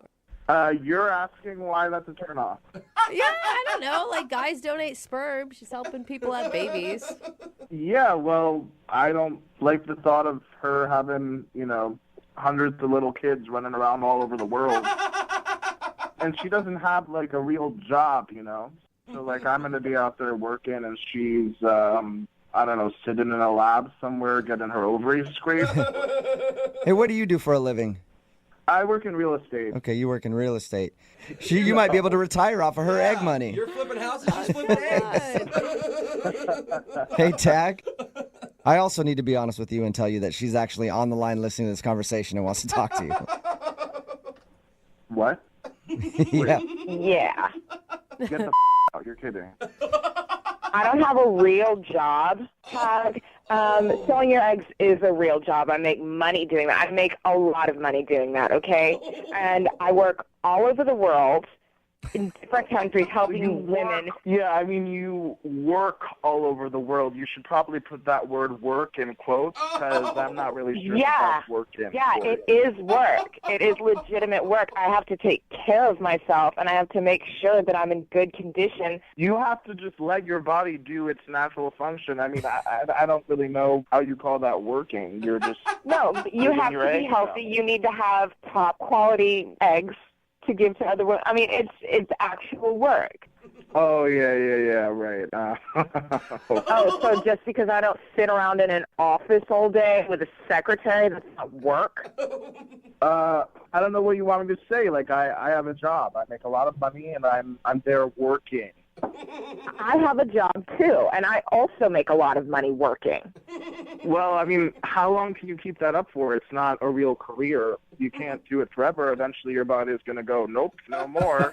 You know what? Quit putting this down and trying to judge me. Maybe I can't put this on my resume, but I'm a humanitarian. I'm helping people. I think you could put it on a resume.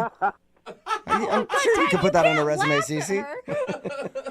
I mean, I just find it kind of hilarious that she thinks that this is humanitarian work. Cece, did he come off this condescending to you when you guys were out on a date and you just somehow missed it? You know what, Brooke? I had no idea that he was so against helping women and helping women to have children and so against the miracle of life. What is this? Why am I suddenly like the bad guy here? You know, like, I'm not against women. I just want a woman who has an actual job. Tag, it is an actual job. And if you don't believe me, why don't you come with me to one of my appointments and see my eggs up close and in person? Oh, there you go.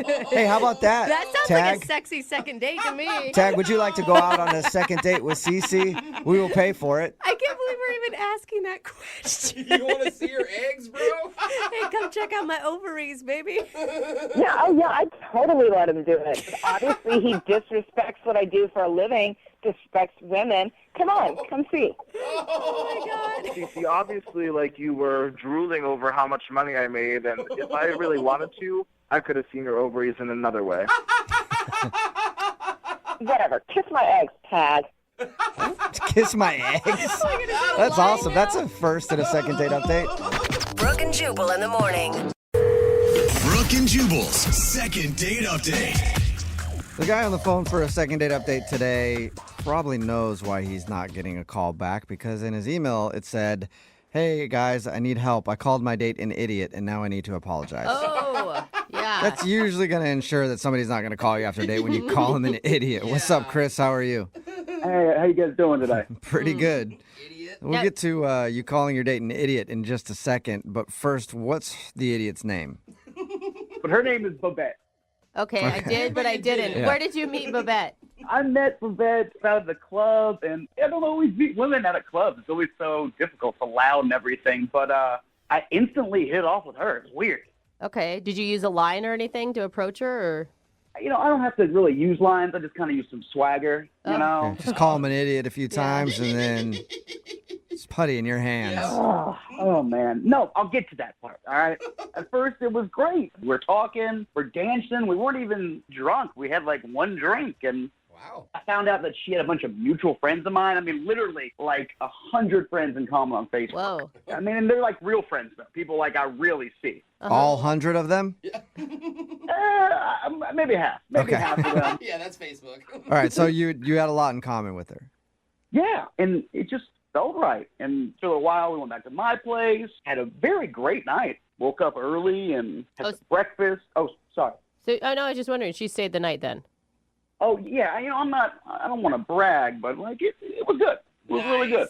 Yeah. Okay. It's the swagger again, I'm guessing. It's the swagger. It was nice. It was really, I didn't even use the word lovely, frankly. Oh, Okay, that's so sweet. you That's had nice. a lovely evening, and then she woke up at your place the next day. And when did the idiot thing happen? All right, it wasn't like I woke up and called her an idiot. All right, we had breakfast. You enjoy your night, idiot? Good morning, idiot. Yeah. That's not what happened, guys. Okay. All right, I woke up and she woke up, and we went and got breakfast, and we walked around, and just were hanging. It was easy. It was just like I felt it. When you say you felt it, I mean, are you thinking that this could have turned into a relationship for you? Oh, 100%. Okay. She just felt like someone I want to hang out with, just be around. Mm-hmm. I even brought it up with her. I even was just half joking, but really kind of being serious, asking if she could see us in the future together. All right, and did she seem down with that? Yeah, she smiled and she said, sure. And it was nice. And then we were just laughing about it and talking about, like, what happens when we get together? Who does what chores? Oh, okay. So you're really talking future stuff together. I was just kind of joking at first, and then we got into it because, she likes to cook. I do dishes. So it's the perfect combination there. And she works in finance and better with money, so I'll do the yard work. Okay. You make the money. Yeah, she I'll writes make the things checks. pretty for you. Yeah, but we got over a bunch of stuff, just joking about it. But then I brought up laundry, and at first it was kind of playful, but she didn't like laundry, doesn't. She really doesn't. Like to a point where she was getting upset about it? It's like her whole demeanor changed. She was this amazing, amazing woman, and then I bring up laundry, and it was like I mentioned somebody murdering her father back in the day. She got that mad just at the thought of maybe doing laundry one day in a relationship with you. To be fair, she explained that it was because her ex-boyfriend just kind of leached off her and made her do it. So I get that. I get that. She doesn't want another situation where some guy's just making her do clothes. And I'm not that guy. That's not what I was trying to say.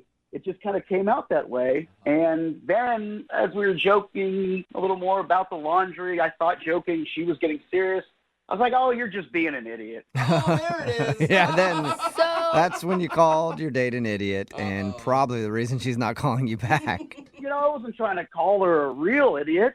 yeah, but it sounds like what you were saying is you have to do the laundry in a relationship. You're the woman, and now I think that if you disagree with that, you're an idiot. No, it's that she's making this big deal about doing laundry.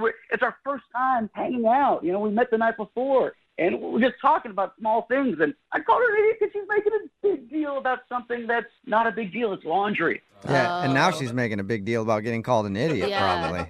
That never feels good when you're on the defense already. Now you're an idiot for being too emotional over a subject that we brought up. Like, I get what you were saying, but I can also see where on her side it would make her angry. I didn't think about it that way. That makes me want to apologize even more because I want to let her know. Heck, I'd even do all the laundry. Hey, that's good. What was her reaction after you said that? Did she instantly get pissed? Yeah, that's when the date ended. She had to go. She had Really? Yeah, she had to do some work. No, she didn't. Wow. Yeah, she didn't have to do laundry. anything. Yeah. She just had to get out of there.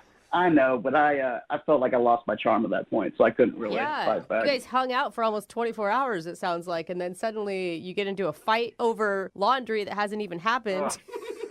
It was really stupid, and I realized that I'm the idiot in this whole thing, so I was just hoping you guys could maybe help me get out of it.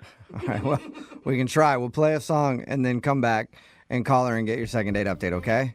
Guys, thank you so much. I really hope you can help save us. All right, man, hang on. Moving 92.5. Brooke and Jubal in the mornings. Second date update. All right, let's call this idiot.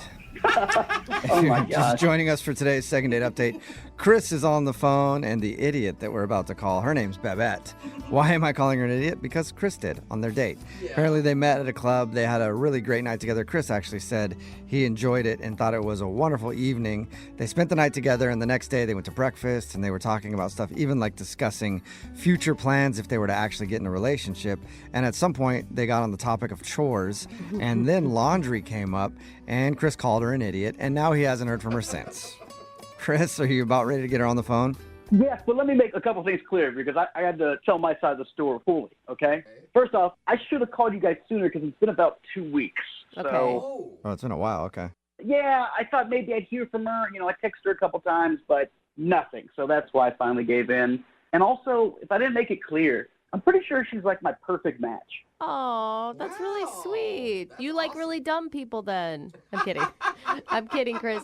I guess my thing is like, I assume you apologize via text, right?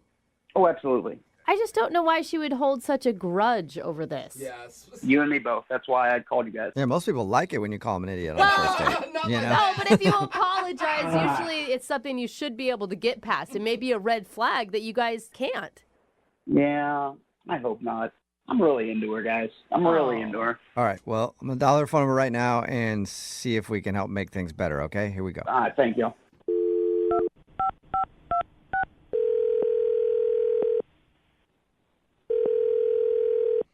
Hello? Hi, can I speak to Babette, please? This is she. Hey, how are you? This is Jubal from Brooke and Jubal in the Morning. Who is this?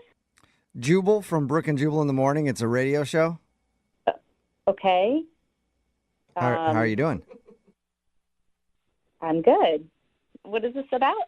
We do a segment on our show called the Second Date Update. That's where if you go out on a date with somebody and then end up blowing them off after, they can email us to get you on the phone and find out what happened. And one of our listeners actually emailed us about you. Wait, somebody contacted you about me? Yeah. Congratulations. His name is Chris. And I guess it's been about 2 weeks since you guys hung out. Okay. You remember going out with Chris? Yeah, I remember. Are you still mad at Chris? Because you sound kind of angry in your voice. Yeah, I'm not happy about it. Is it because he called you an idiot? Yeah. Yeah. Actually. I hear that turns people off sometimes. Yeah. It's like that. I'm actually surprised that he told you guys that he did that. Yeah, he told us all about your date, and I guess he feels really bad, too, that he called you an idiot. And he said he's tried to apologize to you and everything, but you just are not returning any of his text messages or phone calls. Yeah, I'm not going to, because somebody who calls you an idiot on the first time that you meet after you just spent the night with them, I mean, I don't, like, what else is to come from that? But wait, hold on, though. I mean, like, he said that you guys got into an argument about future laundry chores, and you were getting really heated about it, and that's when he called you an idiot. And what he meant was, like, you're being an idiot that we're getting so worked up over this. Still, not a nice thing to say, I get it, but you have no way or room for forgiveness there? I mean, I just feel like this is not how I expect to be treated and how I want to be treated. So why am I going to set the bar so low so that someone like this can basically be, like, verbally abusive to me? Okay, I feel like verbal abuse there is going a little bit far. Okay, but he just, triggered me, and it all went back to doing my most hated chore. I hate laundry so much. I didn't go to school all these years to, like, do laundry for somebody. So did he actually say that he wanted you to do his laundry? I mean, not exactly, but it was kind of implied. But I think he was trying to be cute. Like, look we're going to have a life together. Isn't this cute? And we're talking about our future. I know, but I hate laundry. Yeah. Like, I hate laundry. I feel you on that one. I mean, I think everyone hates laundry. Honestly, you guys, it doesn't matter anymore. I actually met somebody else who does not talk about laundry. So I've moved on. All right, well, maybe you can put it in the present for just a second, because Chris is actually on the phone and wants to talk to you. What? Babette, is that true? Are you already seeing another guy? Yeah, I am, actually. And he's nice, and he's sweet, and he's less argumentative than you, and he doesn't talk about chores. I mean, first off, I'm sweet, and I'm kind, and I'm willing to do chores. It was just a little cute conversation. Have you even talked to this guy about doing dishwashing? Because I'll dishwash all day. We haven't talked about that. Oh, well, maybe you should. If you're going to spend the rest of your life with this guy, you might want to get these things out. I'm not saying that I am marrying this guy. I'm just saying I met somebody who makes me feel like he is safer. Yeah, Chris, I also feel like you move a little fast in relationships. Like, I always thought I used to move fast, but damn. Like, one date, you're already talking about laundry, and then she starts dating a guy for what? How long have you been dating this new dude, Babette? We've only been on a couple of dates, but I can actually already tell that he is a less intense person than Chris is, so... Yeah, I mean, and Chris is already assuming that you're going to marry this guy. Yeah, Chris, what is that? I wasn't assuming that she's going to marry him. I'm just saying, we had something real, and I thought, you might be very special for me, and I'm willing to compromise here, okay? How about I do the whites? What? You do the colors. No, dude. Chris, are you not understanding or hearing what she's saying? It's not about who's doing whites and who's doing colors. It's about you chilling out a little bit and stop having hypothetical fights. Yeah. Yeah, Chris, why are we even talking about laundry still? I mean, we had this conversation 2 weeks ago, and we're still talking about it now. On the radio, for that matter. Yeah, because I'm apologizing, and I'm telling you that I'll do half the laundry. I'll even fold it. I'll fold it, too. I don't think it's about the laundry anymore, Chris. Yeah. But she's saying it is. No, she's not.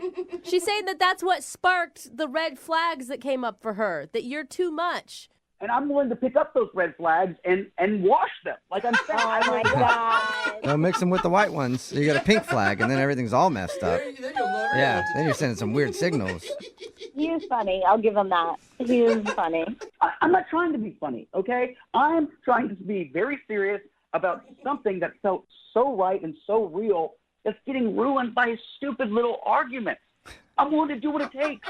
Chris, I've moved on, and I just need you to know that I told this new guy about our argument, and he told me that he loves to do the laundry. Oh, wow, Chris. No one loves doing laundry. That's a lie. You are lying.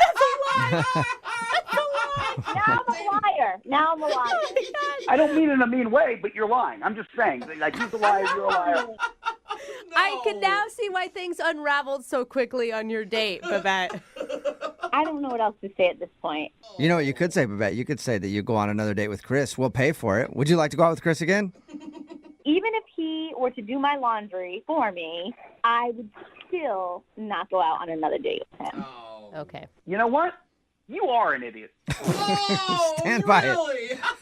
Exactly. Good call, Babette. Good call. Do you see what I mean, you guys? This is why he is not the right match for me. Yeah, you called it. Look, again, I'm sorry. It's just, it's my emotions because you're the one, and I feel so strongly about you, and it just comes out in me calling you an idiot sometimes. He just loves you, Babette, when you're not being an idiot. That's all. All right, I think I've reached my quota about talking about laundry and idiots, so I have to. All right. Thanks so much for calling. Yeah. Thank you, Babette. Chris, sorry, man. No second date. Guys, I'm shocked. I don't know. Where do we go from here? How are we going to get her back? I don't think we are. I think we're going to live our lives alone without Babette, Chris. You need to give up on that dream. All right. Well, plenty of other idiots in the sea, right, guys? I guess so. You're an idiot. Brooke and Jubal in the morning. Text in at 78592 said, I don't know why she was so upset. I love doing laundry. Talking about today's second date update. If you missed it, Chris wanted to call this girl Babette. They met at a club and hung out all night, even had breakfast the next day. And Chris thought the reason he wasn't getting a call back was because at one point during their date, they were discussing future plans, like if they actually had a long relationship. And chores came up in the conversation. And Chris said that he would do the dishes if she did the laundry, which made her very upset. Yeah. And then that made him upset, and he called her an idiot. But he thought it was just playful banter. And then we got her on the phone and found out that she was actually very offended when he called her an idiot and said that she hates doing laundry so much it completely ruined their first date. She also wasn't calling Chris back because apparently she's been dating another dude who she says is less argumentative, and they don't talk about laundry at all, which is probably a good thing. Laundry's the trigger. Well, Yeah. You know it's going to be an issue, though, if you're already fighting about chores that haven't even begun yet, Yeah, right? totally. Like, Chris was heartbroken though, and did want another date. He said he'd even chip in and do some of the laundry. oh, wow. But Chris. she said no. Imaginary laundry. Yeah, so they're not going out again. Remember, if you want to do a second date update, all you have to do is email the show, and we'll call the person who didn't call you back. Brooke and Jubal's second date update. Trying to get back in the dating world is hard when you've recently gone through a divorce. And that's why you should date people while you're still married. Then you don't ever lose practice, you know? But I'm no relationship expert. Definitely but not. I should be. Anyway, Matthew is on the phone right now, and that's what he said in his email. He's recently divorced, decided to get back into the dating world, and now somebody's not calling him back. What's up, Matthew? How are you? Buddy. I'm good. How are you? Oh, man. How long has it been since you were in the dating world?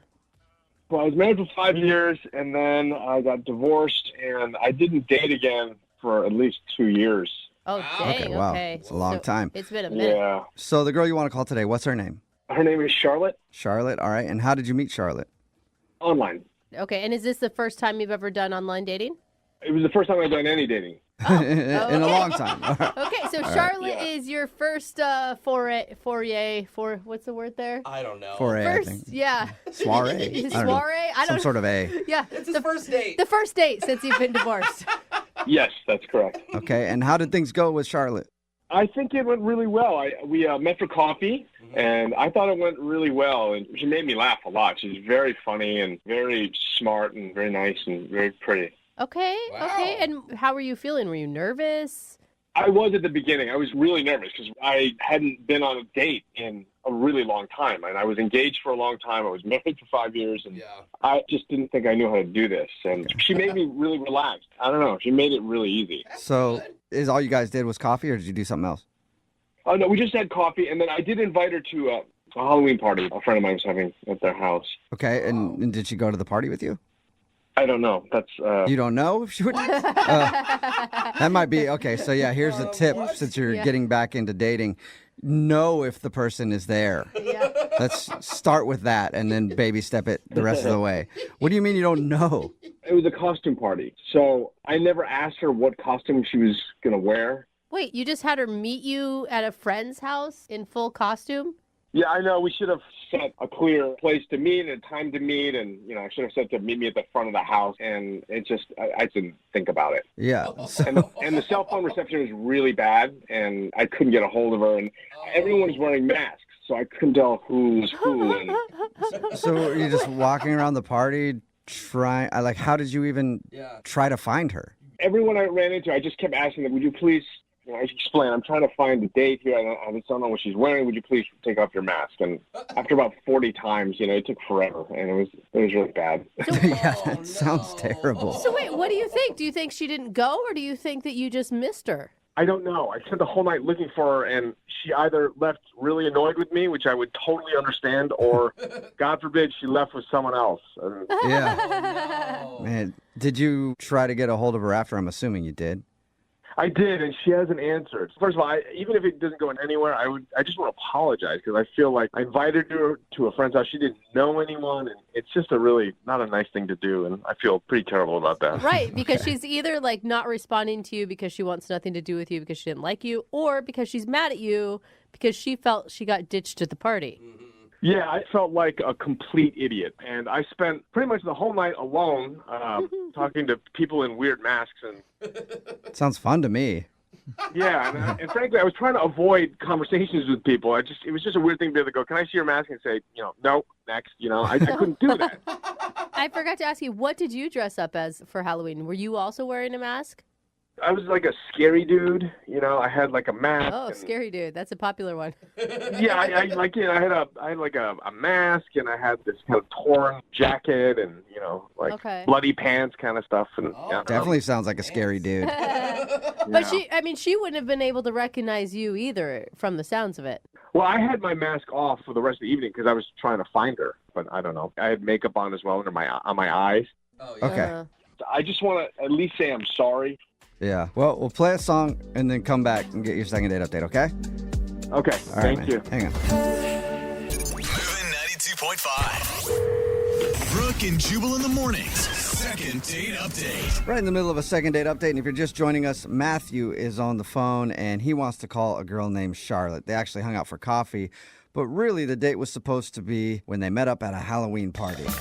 The only problem was Matthew is newly divorced, hasn't dated in a long, long time, and forgot, when you make plans with somebody, you should also decide when and where to meet up. So he just invited her to the party and figured he'd find her there. Except it's a Halloween party, and everybody was wearing masks, and he couldn't find her. He just spent the whole party walking around asking people to take off their masks to see if it was her. Hey, Matthew, I don't know if you're going to get a second date or not, but I can probably guarantee you're not going to be invited to many more parties. Nobody wants to invite the weird guy there that's just walking around being like, hey, take off your mask and show me who you are. Yeah, I didn't feel very cool. I'll say that. Yeah, no. I do feel, though, that you shouldn't take full responsibility because she could have also said, hey, where are we going to meet? Or asked other important questions about how to find each other at said party before it went down. Yeah, I just totally underestimated the number of people that were going to be there. I just thought, it'd be a few people and we'd all kind of check out each other's costumes and just eat some cheese or something, And yeah.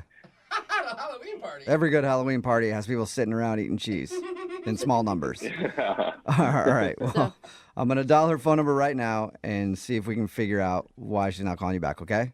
Okay. And even if she completely hates me and has no further interest, I just want to at least say I'm sorry for standing her up unwittingly. It's a rookie mistake. You haven't been dating in a long time. All right, I'm going to dial her phone number right now.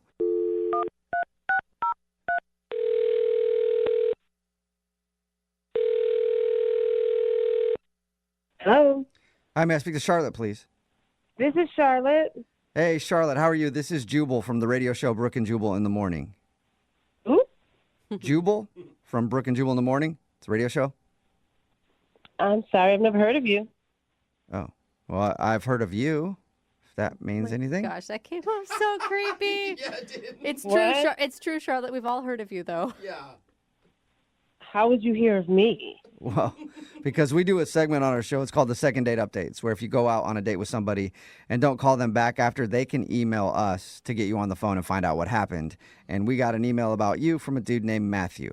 You probably remember him. He likes coffee dates. He also likes to invite people to Halloween parties and not tell them where to show up so that you both awkwardly look for each other all night. Yeah, I know what you're talking about. Oh, my gosh. Are you mad at Matthew? No, I'm not mad at him. I'm just kind of, it didn't work out. That's all. It didn't work out. Well, how do you know it didn't really work out if you guys didn't actually spend any time together? Really, he told us you got the coffee pretty quickly, but he said that he spent the whole night looking for you at that Halloween party. He feels really bad that he didn't, tell you where to meet. Well, I didn't go. You didn't go to the Halloween party at all? Oh, man. No. Oh. No way. Wait, were you not even interested in him after coffee then?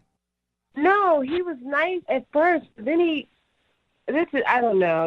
I don't want to talk bad about the guy. It just didn't work out. Can you give us any specifics on why? He's kind of desperate. Yeah. I mean, he's new to dating. He's a little vulnerable. He doesn't know what he's doing. No, he got really weird, guys. He was really peculiar. Really? How so? We talked to him. He sounds pretty normal to me. Mm-hmm. Oh, you talked to him? Did he tell you that he was really, really into taking Halloween to a whole nother level? What do you mean, a whole nother level? For me, it sounded like he was going to make Halloween a reality, right? He was totally into, serial killer stuff. Okay, that's time to check out. I'm with you, Charlotte. I'm done. What do you mean, though? Okay, so there was just a lot of details that he went overboard with. And it just made me uncomfortable. He told us his costume was a bad dude. That's pretty much how he described it to us. Scary dude. Yeah, scary dude. Well, yeah. Well, I'm glad I didn't see it because the way he describes it, I didn't want to see it. Yeah, it makes sense. You meet a guy online, you go to coffee, he starts discussing serial killer details. That is a big enough red flag, I think, for anyone. To be fair to him, because he was a nice enough guy, he was really, really into Halloween, but he was also really, really, really into serial killers. And so I couldn't tell which one he liked the most. Yeah, that would say to me he probably is a serial killer. I have a feeling they often don't really give all their cards right away. And they're always nice guys. They always come across as nice guys. You're right. He was really nice, and that freaks me out even more thinking about it. Yeah. And he was also very attractive. Yeah, anytime I meet anybody who's overly nice and attractive, I always know they're a serial killer. So I'm glad you didn't show up. Okay, wait a second. Whose side are you on? Well, not yours, serial killer. What's going on here? Oh, Charlotte, that's Matthew. He's actually on the other line listening to the conversation and wants to talk to you. Probably sharpening his knives while he's listening, but he's on the other line listening. Oh, my God.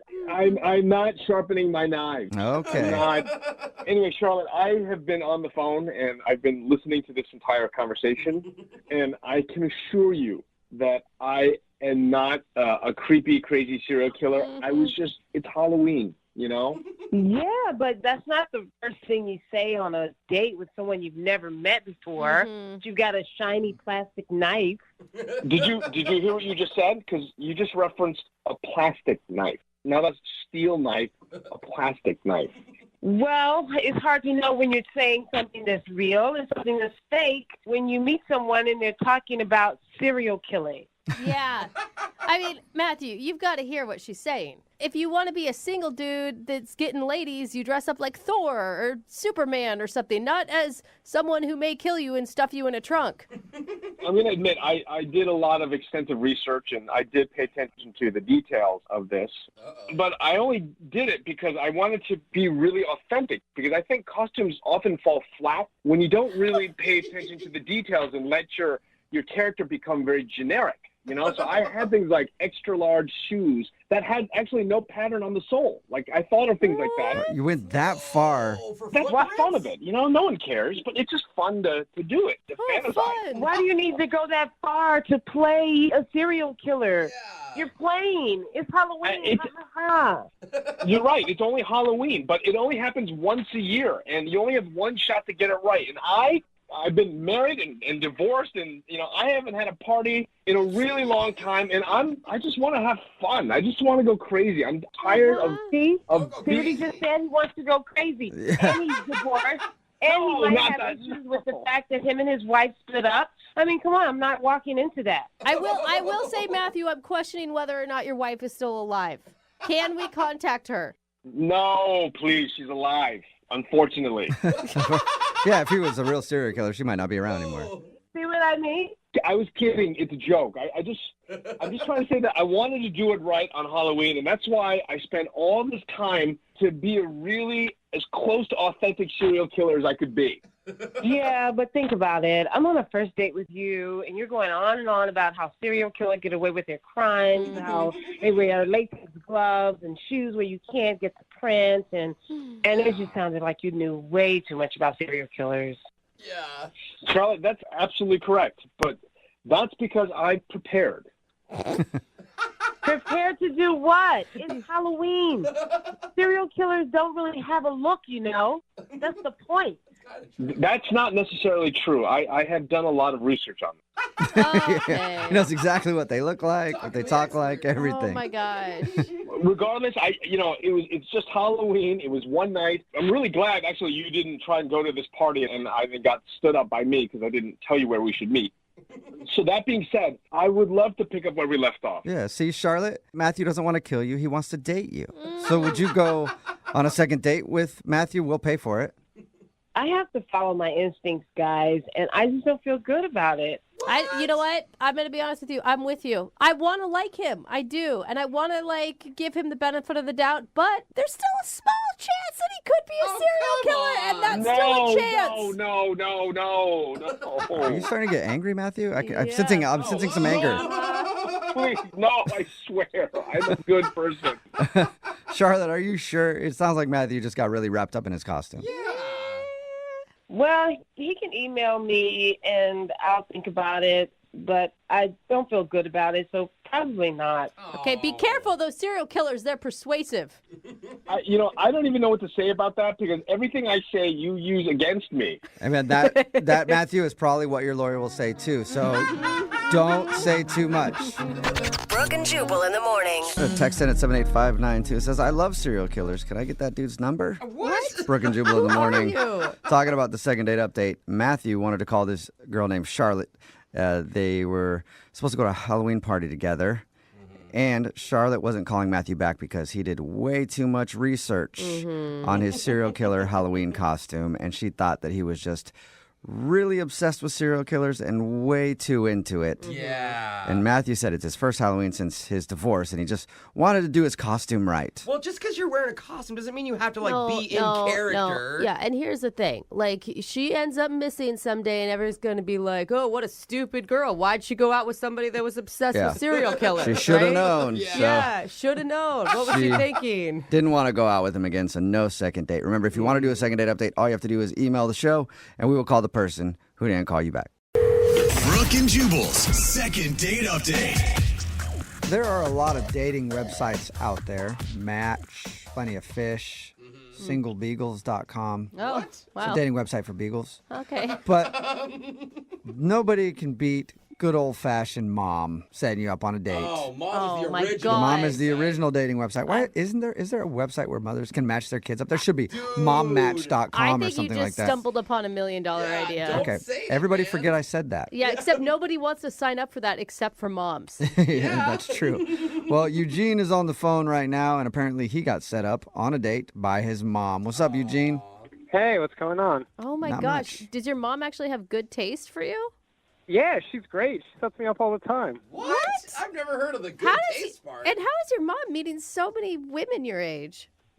She works in a big office. She looks out for me. Okay. So anytime they hire somebody who's around your age, she just walks up to them and puts them through the ringer to see if they're material to date her son, huh? Yeah, basically, and she's way more successful at getting me dates than I am. Okay. All right. Well, That's a good or a bad thing? yeah, Well- you got a pimp for a mom. Good for you. Tell us about the girl she set you up with this time. What's her name? Her name was Diana. Diana. It was Diana. Yeah, it is. I Oh, mean, good. she's, well, I'll She's get still to it. with us. All right. Her She's name's still alive, I hope. her name is Diana. And what'd you do with Diana? Well, she said we'd meet at my place before the date, and we never left. Woo-hoo-hoo. Oh my Wow. gosh. Wait, hold up. Is that what your mom is hoping for you as well? Is she wanting you to score like that? My mom just wants grandchildren. She doesn't care how it happens. Okay. It's like, even if it's a I mistake understand from that a drunken night of hanging out at your house, it's fine. Dude, there are so many times my mother said to me, now, if you did accidentally get pregnant, that would be fine. Yeah. I'm here to take care of them. Yeah, she's the only one who doesn't want him to be Right. safe, right? So you guys ended up just staying at your place. That's pretty good. Yeah, I must have been really on my game that night. Okay. Well, tell us about it. What happened? Yeah, I mean, she was really cool because she didn't look like a lot of those girls you see on the internet. What does that mean? Yeah. I see a lot of different kinds of girls on the internet. Yeah. What? What do internet girls look like? I mean, Diana's boobs were just a little smaller, but she's still super cute, you know? Wait, are you watching like a ton of adult videos on the internet? What? Did that come out wrong? Or? No, I just mean in general, you know, the girls on the internet. Okay. That is so creepy.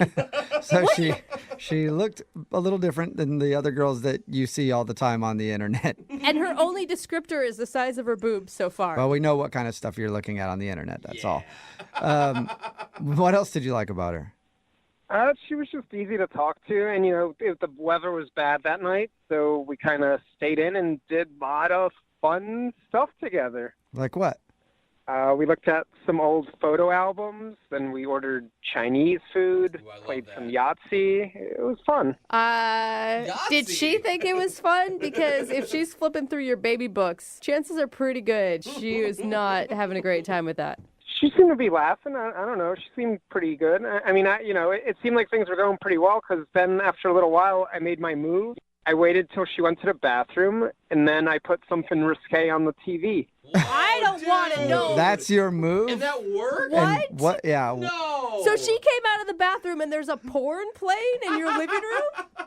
No, not a porn. Come on. Oh, good. No. Okay. What did you put on the TV that's risque to try to get her in the mood? Game of Thrones, there's always nudity in that. That is true. There's a lot of nudity and a lot of weird sex stuff. Action. And, Yeah. I haven't seen it still. Oh, you have to watch. Oh, my God. Oh, it's so good. Oh, you got to. How have you not watched? Take off of work tomorrow and watch it. It's amazing. Oh my gosh, you sound like you like it a lot. Well, did it work? Did it get her in the mood? By the time the first episode ended, it was super late, and she had to leave. At the end, I'm looking forward to binge watching the show with you and binge doing you. So maybe that was a little forward. Did you really say that? I'm going to binge you. Did you really say that? I meant it as a joke, you know. Yeah. We had banter. I was joking, but Right. maybe she overthought it. Well, did she laugh at that joke? She laughed, but it was like a kind of nervous laugh. Okay, that sounds like more of like a shocking thing. Like, whoa, did he just say that? Okay, then. I from your description, if I was that girl on the date, I would think you were creepy. Yeah, you were just trying to. What? Creepy? Why? I'm going to binge do you. Yeah. That's pretty much all you need to know. That's, Without ever kissing. yeah, without even kissing her. That might have been a bad move, man. And still, the only way you've described this woman is by her boobs. Like, I know nothing about her other than her boob size. She smells nice. Okay. Again, So she's that's got, kind of you know, creepy, Eugene. Boobs are on the smaller side. She smells nice, and apparently she doesn't know how to take a joke about being binge done. I mean, you guys don't understand. You just had to beat her. It was super funny in the moment. Trust me. Wow. All right, man. Well, Wonder what could have gone wrong. we will play a song and then come back and call her and get your second date update, okay? Okay, thank you. Moving 92.5. Brooke and Jubal in the mornings. Second date update. If you missed the first part of today's second date update, then you haven't met Eugene yet. And Eugene can be summed up in 3 words. He's got game. That's pretty much how you could sum up Eugene, because he told us about his first date with a girl named Diana. They actually just hung out at his house, played a little Yahtzee. It's always the best foreplay. Then he put something on the TV to try to get her in the mood, a little Game of Thrones. Nothing gets people hotter than a little brother and sister action. Oh my God, is that what happened on games? There's some of that in there, yeah. Oh, God. I mean, everybody's kind of sleeping with everybody in it. It's a pretty crazy thing, but, people get excited over that. And then he ended the date by saying we should binge watch the rest of this together. Oh, and I can binge do you. So, yeah, no idea why Eugene isn't getting a call back from Diana, but we're about to find out. I know you think your binge do you joke is really funny, and I think it could have been, but it's all about timing, right? Like, you hadn't even kissed her yet. Well, yeah, that's why it's a funnier joke. Okay. If you're not sexually attracted to you, then it's not funny, probably. Well, we'll find out, Eugene. We'll get her on the phone and see if she thought the joke was funny and then see if she'll go out with you again, okay? Play on. All right, here we go.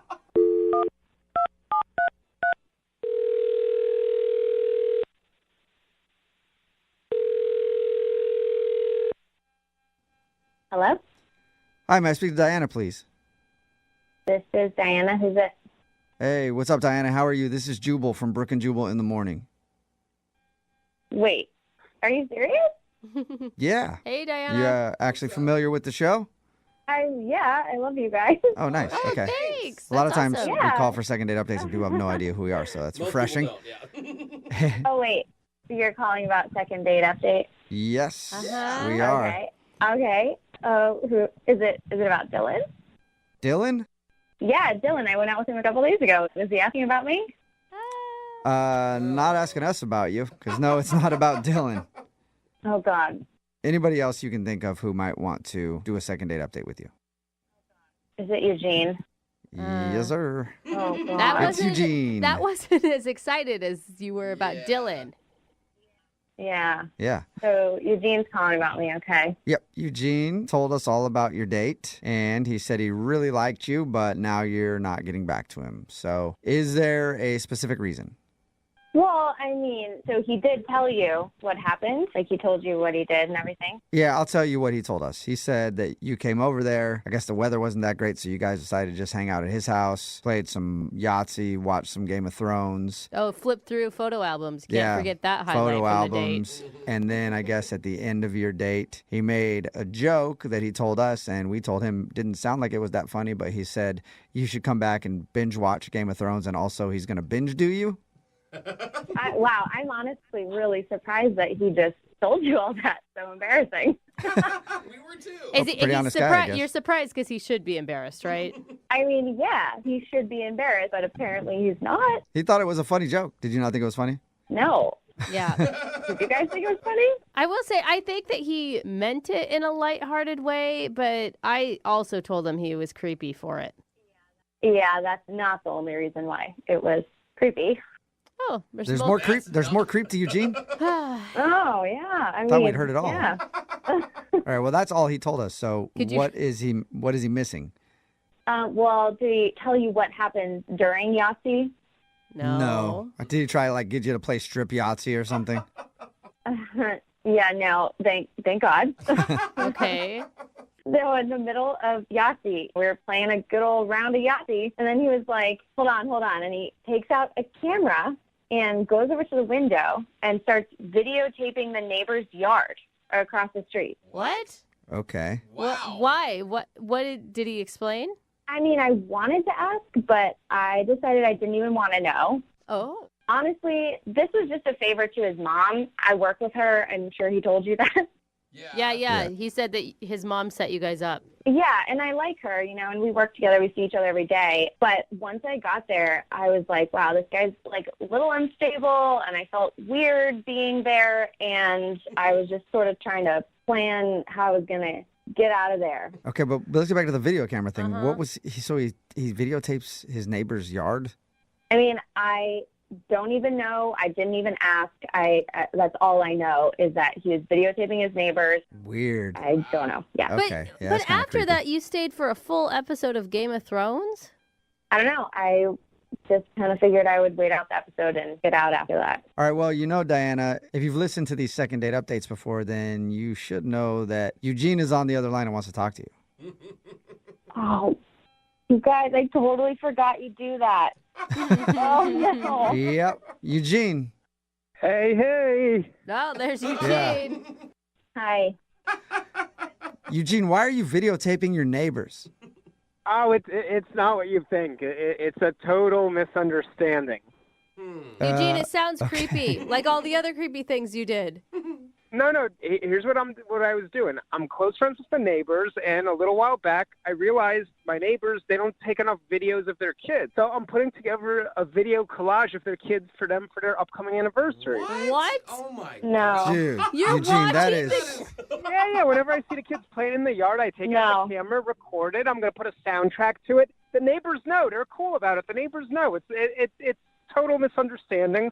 It's unfortunate it happened during the date, but that's all it was. Well, hold up. It's not a big deal. You actually had a conversation with your neighbors about this? Yeah. So they know that you're videotaping their kids through your window. Yeah, they think it's a great idea. They're not the best at technology, and I'm really good at computers, so they're happy to have me capture some moments. Some Through moments where your- it looks like somebody spied on their Yeah. children, like there's no audio, they're kind of far away. Like, I don't know that I believe you, Eugene. No, we're putting music to it. It's going to be good. I know, dude. You just said that on the radio. Like, you hear yourself. This is like a perfect example of the creepy level that you live at. What? I'm doing a nice thing for my neighbors. No, that's not how you do it. Mm-mm. Yeah, Rob and Sandy, they love it. Dude, it was the middle of the night and it was raining. Like, that's a terrible time to get video, first of all, and also so creepy if kids going from car to house in the middle of the night. Wait, were the kids in the yard in the dark in the rain? I'm confused now. Yeah, they were playing in puddles. No. I have night vision on my camera. The kids were playing in the You're puddles. videotaping kids with night vision goggles, Eugene?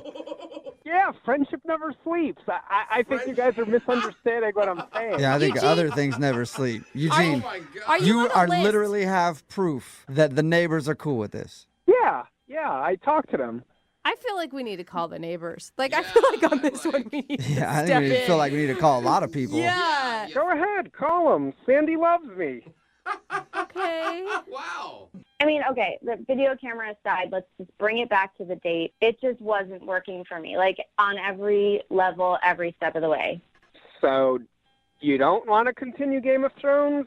I think that might be what she's saying, Eugene, but Oh, Eugene. I guess we can check for sure. Diana, would you like to go out with Eugene on a second date? We will pay for I it. would not. Okay, you started answering that before I even asked, Diane. Rude. Listen, Eugene, like, you obviously have this, like, nerdy side to you, which is awesome for somebody. And, like, if you could just bring it down a notch and maybe, like, ask your date if they would like to play Yahtzee or if they would like to watch Game of Thrones, maybe you could hit it off with another fellow nerd and you'd really have a good time. But I am not that person. Yeah, okay. I think that you're just going to have to chalk this one up as a loss, man. Yeah, lost for her. Uh-huh. Okay, yeah. You hear that, Diana? You lost. This is one that I'm totally fine to lose. Yeah. All good. Hey, can you ask her if I can still just touch her boob? What? What? No, Eugene. All right, we're done with the second date update now, Eugene. I am sorry. Brooke and Jubal in the morning. Everybody texting at 78592 right now is all saying the same thing. Somebody tell those neighbors. It's Brooke and Jubal in the morning. Have an update on that, so just give me a second. If you missed today's second date update, Eugene called in. He was actually set up on a date by his mom with one of her coworkers, and he invited that girl over to his house, and he was proud to say that they stayed there most of the night doing a lot of fun things, Yahtzee, watched some Game of Thrones. What he didn't tell us, and what we found out later from the girl he went out with named Diana, is that he stopped at one point to videotape the neighbor's house. Yeah. And he told us the reason why was because he's putting together a video collage of their children as an anniversary present. And he heard the kids out in the yard, so he stopped so he could videotape them. And it was nighttime. Yeah. Creepy. And he told us that he had their permission. We obviously were very skeptical. Yes. So we got in touch with the neighbors. Oh, good. And apparently it's true. He does have their permission. Oh, good. So I guess it's still creepy, weird. It's still weird. But apparently they know and they're cool with it and they know Eugene. So Do the kids know? I feel like we should just call the kids. Yeah, we next. should just Like, call let's them. Call the kids. then they're probably like, yeah, this is great. It's all cool. It doesn't matter who we tell. It's I going to mean, be creepy. Yeah, no I matter what, guess it's creepy. Things are neighborly there. But I guess it's all good-ish. Yes. Okay. Anyway, All if you want to right. do a second date update, all you have to do is email the show and we will call the person who didn't call you back. Brooke and Jubal's second date update. You know, one thing that dudes do all the time online is they lie about their height. Oh yeah. And as somebody who's 6'4", it really bothers me.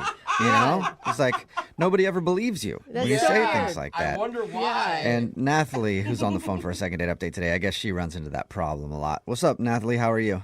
Hey, good. How are you? Good. I'm annoyed for you being a super tall guy myself. Yeah, then you get it. Yeah, No, definitely. I He's get it. really short. He's looking up to his mic. Yeah, exactly. So you have problems with guys lying to you about their height all the time? Are you tall? I am, yeah. I'm 5'10". Okay. It's not super tall. I mean, it's tall. It's not crazy tall. Yeah. Do you have like some requirement where you'll only date a guy over however many feet and inches? I prefer that they're taller than me, so at least 6 foot. Yeah. Okay. I think a lot of girls think that way too. Yeah, I know my best friend who's 6 foot tall. She always wanted to date someone like 6'4". She ended up marrying someone 5'10". So I'm just saying, keep your options open. You never know. There's just something about it that it makes me feel feminine when I can look up at the guy. Well, most of my life I've dated women that were taller than me, and I always thought it was funny when they had to bend down to kiss me. But I can see how that would be a little awkward sometimes for you. So the guy that you want to call today, was he tall enough for you? Yeah, he was. Okay, what's his name? His name's Jacob. Jacob. All right, and where did you meet Jacob? So we did meet over social media. Okay. He was really easy to talk to, and of course we talked about his height, and he said he's 6'4". And is he? He is actually, yeah. Wow. Okay. I bet Yeah, you've come good up job. with I bet you're pretty good at like being able to spot who's lying. Sometimes I can, but sometimes I can't, and they show up, and I just think, oh my God, why did you lie to me? Like, I obviously know now that you were lying. It's just a bad first start. All right. Yeah. Well, this guy at least met your height requirements. What'd you guys do for your date? So we met up at a bar just for a drink, and I mean, oh my gosh, when he walked in, not only was he tall, but he's gorgeous. Good. We had such a great time. We were laughing. We were telling a bunch of different stories. Yeah, it was really good. I mean, when you're describing it, your smile sounds like it got bigger. Like you have a huge crush on this guy. Oh my gosh, yeah, I was just smiling. Okay. So what happened on your date? I mean, it was going great, and they had some line dancing that they were playing on the TVs, and we just started talking about line dancing. I told him how good I was at it and that I loved going line dancing, and in fact, he actually likes to line dance and has gone before. Really? Yeah. So we actually decided to go right away. He said, well, why don't we get out of here and go to this spot down the street and we'll go line dancing. That's so cute. Is that why you think you're not getting a call back? You're not actually good at line dancing? Now you're the liar? Well, we actually didn't go line dancing there. The line was really, really long, and it just wasn't moving. Okay. So he suggested that we go back to his spot, and he said, why don't we just go watch line dancing music or movies, and we could line dance in my place. I've got beers, I got the whole setup up there, so that's what we decided to do. He has a whole setup for line dancing? Sketchy. Yeah, that's weird. You shouldn't be wanting to call him back. Anybody who has a whole line dancing setup at their place is definitely suspect. I mean, he didn't have a line dancing studio or anything. Well, that's a disappointment if you good. ask me. So how did that go? I mean, did you guys just line dance the night away? I mean, we did a little bit, but it really kind of went more into like a pants party. Yeah, pants off party is what you mean, right? All right. We all knew that was going there. Horizontal dancing. Like, I'm surprised you did any dancing at all. Yeah. He's like, I'm not set up for this. Yeah. If you wanted to come back here and line dance, that's fine, but no funny business, lady. Go somewhere else. Yeah, this cowboy doesn't do that on the first date. Cowboy. You mosey on out of my apartment. And you spit in your spittoon that's in the corner. So you guys hooked up then?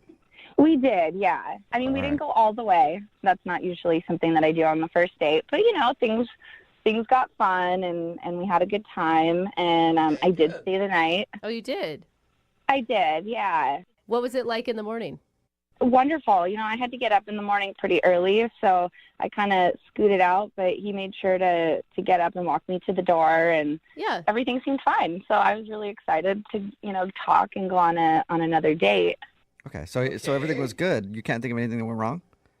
I mean, I did think, well, maybe maybe was I a little drunker than I thought and I wasn't that great at line dancing? I don't know. Or maybe he's just a guy that likes to hook up once and then ghosts you, which I think is not very cool. Yeah. So, I mean, if that's the case, honestly, I will put him on blast. I think that that's rude. I think it's not cool to just ghost someone like that, especially if it's just you're trying to get, like, a hookup out of something, if you're that kind of guy. What do you mean by put him on blast? Like, out on social media. Like, I'll call him out.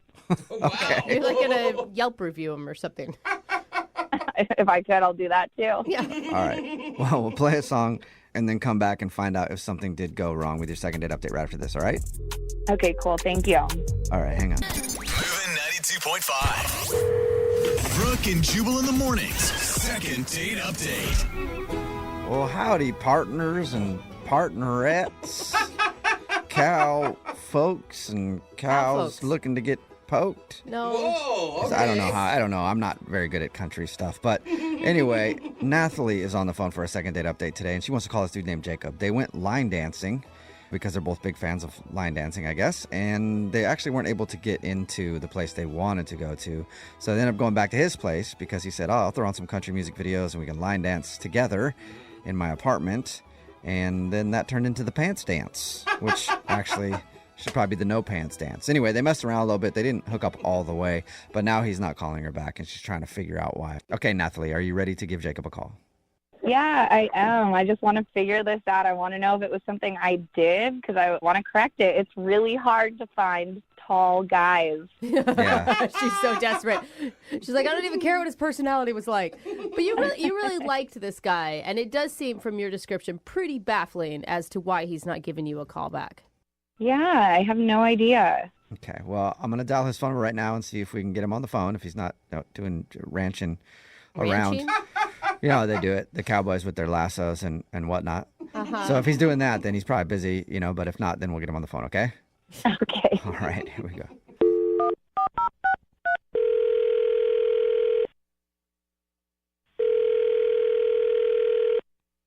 Hello? Hi, can I speak to Jacob, please? This is he? Jacob, what's up, man? How are you? I'm fine. Who is this? Good question. This is Jubal from Brooke and Jubal in the morning. Partner. Okay, I don't know. I don't know what that is. Maybe you should have said howdy. It's a radio show. It's called Brooke and Jubal in the morning. Okay. Yeah. So. Still don't know what that is, do you? Mm-hmm. No. All right. The reason I'm calling you today is because we do a segment on our show. It's called the Second Date Update. That's where if you go out on a date with somebody and then end up not calling them back after, they can email us to get you on the phone and find out what happened or what went wrong, basically. And we got an email about you from this girl named Nathalie. Oh, okay. Starting to make sense now or no? You need a little more explanation. No. Yeah. What? Okay. No, yeah, So- what? So you went out on a date with a girl named Nathalie, right? Yeah. Yeah. Well, she told us about your date and said that she thought everything went great, but now you're not calling her back. Oh my God. And she wants to know why. That's why we're on the phone. People do this? Yeah. Yeah, we do it like a lot. Like, surprisingly. I mean, but you got to think about it. People are getting ghosted left and right. And I mean, that's what she feels like you did to her. And she has no idea why. Her description of the date sounded pretty dreamy. Why don't you guys just tell her that, you couldn't get a hold of me? We don't lie. Okay. Thank you very much. Can you give us any kind of reason, though? I mean, it'd be better if we could at least tell her we got some sort of answer from you. She was cute. I mean, it was a fine date for most of it. Yeah, the way you describe it doesn't sound like it, though. No, I mean, we were having a good time. She's cute, and we have common interests. And Yeah, it sounds like you should never call her again. well, okay. It just something happened during the night that just freaked me out, and just doesn't seem like a good fit. It's like nothing personal. It's just not for me. Okay, so if it's nothing personal, just not for you, why don't you let us know so we can tell her? 'Cause she really liked you. She's just like curious. Well, she pulled out a gun on me. Whoa! What'd you just say? Nothing, but no big deal. I think that's No a good big deal. reason. She just pulled a gun on me? Oh my Like a God. real gun, not like her finger and thumb. No, yeah, a real gun. We were waiting in line to go to this line dancing place, and everything was going great till then. And then all of a sudden she's like, "Oh, we can't go here." Okay. And I thought maybe like her ex was in line or something. Yeah. But I was like, "What is it?" And she pointed to the sign, and it said, "No guns." Okay, and you're like, At first, I thought she was like pulling my leg. right. But then she reached into her purse and, sort of discreetly pulled out this gun and like pointed it at me. All right. She said you ended up back at your place. Is that how? She's like, take me back to your place right now. Car. Yeah, we're leaving. No, I mean, I don't know. That was probably my bad. Like, you do things like when you're. So Okay, wait, hold on, she though. pulled out the gun and pointed it at you. So she was like showing me the gun, and she just like covered me with the barrel. See, I grew up with guns. My dad hunts. I grew up hunting. I don't own any guns anymore, but like the way I was taught is you treat every gun like it's loaded, and you never point a gun at anything that you don't want to destroy. Yeah, I was just going to say, Yeah. someone hasn't taken gun safety because you would never do that. Yeah. So when she covered me with the barrel, I like flinched and shifted out of the way. And I thought you were going to say another SH word, which I would have done in my pants right there, too, if somebody pulled a gun on me on a date. So, wait, I mean, like, I just don't get how you went from that being so scared and then immediately inviting her back to your house, though. yeah, I mean, I just freaked out, and I was like, I should probably get home. And she was like, yeah, okay, we can go home. Oh. So it was less of an invite from you to go back to your place and more she just kind of invited herself, and then she has a gun, so you're going to let her come over. What are you going to say? Yeah, well, and she said this other thing, like when it happened, she was like, don't freak out. I'm not going to shoot you unless you piss me off. Unless you piss me off. All right. I mean, I'm assuming that's a joke. I don't know. Then it my gut sank. And so when she invited herself over, I didn't say no. Yeah, Right. And then she was understandable. there, so you had to make out with her. I mean, I get it. You don't want to make her mad. Yeah, Oh, come seriously. on. I mean, we did stuff, but I wasn't that into it. Oh, no. Yeah, that's happened to me a lot when someone's holding me at gunpoint. I will do anything. But it's a fun game sometimes if you embrace it. Anyway, hey, Jacob, thank you for being honest, man. I appreciate it. Now I need to be honest with you because Nathalie is actually on the other line listening and wants to talk to you. What? Yeah. Nathalie's on the other line. Nathalie, are you there? Yeah, I'm here. Is there any reason why you didn't bring the gun up to us when we first talked to you? Honestly, it was like 30 seconds of our date. Like, it wasn't a huge big deal or anything. So I just didn't even think about it. Yeah, well, it may have seemed like 30 seconds to you, but it felt like that gun was on me forever. Jacob, I told you it wasn't even loaded. I mean, a girl's got to protect herself, doesn't she? But no. Who are you protecting yourself from? I mean, I'm a single lady out. Like, you never know what could happen. Things happen out on the street, and you just got to be prepared. But it sounds like you don't even handle it correctly. Like, I would recommend maybe mace. Yeah, I mean, I do have mace as well. I have guns, and I have a couple other things that I can make sure that I protect myself with. What size is your purse? You carrying around a sword? Like I said, a girl's got to protect herself. You know, I don't see anything wrong with that. Okay, but maybe like when you're out by yourself, but you're out with people. You're not like right. Yeah. Listen, Jacob, I don't know you. It was our first date. You never know what's going to happen. And at the end of the day, if something were to take place to both of us, then I could protect you. She's right. Okay. Yeah, I just don't get bringing a gun on a date. That's. Listen, I'm licensed and registered to have and carry a concealed weapon, and Great. I think that that's Great for okay. you. And it sounds like, It from is. what you're saying, you've been around guns yourself too. I mean, why are you so scared around them? Because you're pointing them at him. You're waving around. I mean, it sounds like you're not handling it right at all. I think he's being dramatic. Yeah, it sounds like it. Yeah. You know? God. Yeah. So God. sensitive. You know, gun pulled on you one time and you want to go out again. I mean, jeez. Yeah. Jacob, would you like to go out on another date with Nathalie? We'll pay for it. If she leaves the firearms at home. Yeah, that's a good rule. Was that a good Is that a yes or a no? Are you feeling scared to answer at all? I just don't have a good feeling about. If she wants to carry a gun, like that should be her thing, and I don't want to like tell her that she can't bring a gun on a date, and then like feel like she's doing that for me or resentful. Well, that's nice. I just think it's not a good fit. He's not trying to. He doesn't want to change you, Nathalie. I had a good feeling about you, but now that I'm hearing all this, I actually think that's probably better anyways. You couldn't even face me to tell me that about the gun. I mean, come on. Oh. And I'm definitely still putting you on blast. Oh, whoa, hey, yeah, that sounds like a threat right there with what we just talked about. Yeah, I wouldn't use that choice of words with a gun. On blast, like with a gun? What are you talking about? I'm gonna do a blast on social media, you little b****. That's what I'm gonna do. What? All right.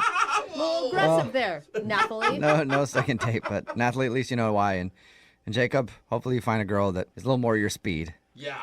As long as someone doesn't point a gun at me on a date, I think we'll have a good time. Oh, well, good luck with that. High if that even expectations. exists Yeah. anymore. Oh, man, it's Yeah. Brooke and Jubal in the morning.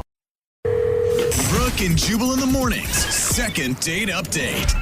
A listener named Amy is on the phone for a second date update today, and her email had the subject line, date backfired, which means one of three things. Somebody farted, or two, somebody's car needs to be tuned up because it backfired a few times. Okay. Or three, I said three things, but I only had two things. I'm out. Okay. We'll just go to Amy and find out what happened. Hey, Amy, how are you? Hey, I'm good. How are you? Good. So your email said that your date backfired. We'll get to that in a second. First, tell us about the guy you want to call. What's his name? His name is Jay. Where'd you meet him? I met him online, and it just seemed like we had a lot in common. I thought he was cute and good sense of humor. And, I've been doing this online dating thing for like over a year, and it's getting kind of stale. I'm ready to meet somebody nice. So you don't have to meet weirdos online anymore? Yeah. I can understand that. Yeah, so I thought this sounded promising. So Jay and I decided to meet up, and I wanted to make it more fun than usual, just like the average kind of date. So I asked him before we meet, just let me be in charge of the date. Oh. And Okay. Yeah. I like that. Was he into a woman that's in charge? Yeah, he seemed fine with it. I told him it's a surprise. I'm not going to tell you what we're doing until we meet. I know if it was me, I'd be like, sweet, I don't have to do any work. This is I was gonna great. say, this is awesome. So what'd you plan for your date? Well, it's called the Lost and Found Couples Challenge. Oh, no. What is it?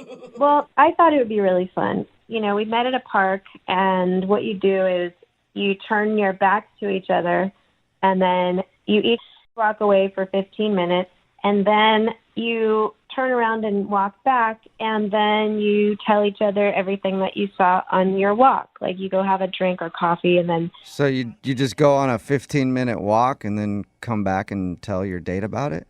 Yeah, and the fun part of it is... Okay, good. I'm glad there's a fun part because I was looking for it. And I didn't hear it yet. No, it is. It's fun. You can't text each other. That's cheating. You can't text and say, hey, where are you?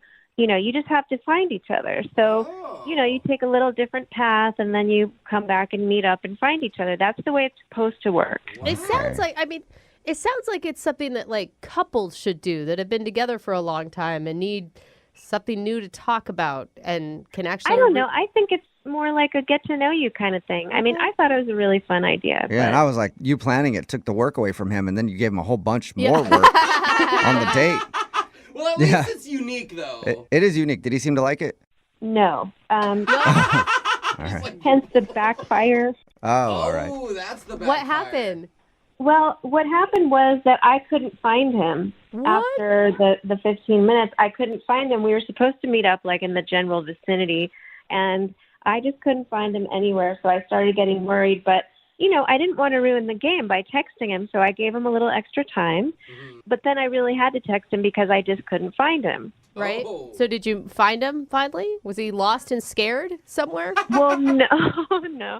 He texted back, and we agreed to meet up at this nearby coffee shop. And so I went right over there, and I thought he would be there, but he wasn't there. And I was waiting for like a half hour and didn't see him. So wait, did he never show up?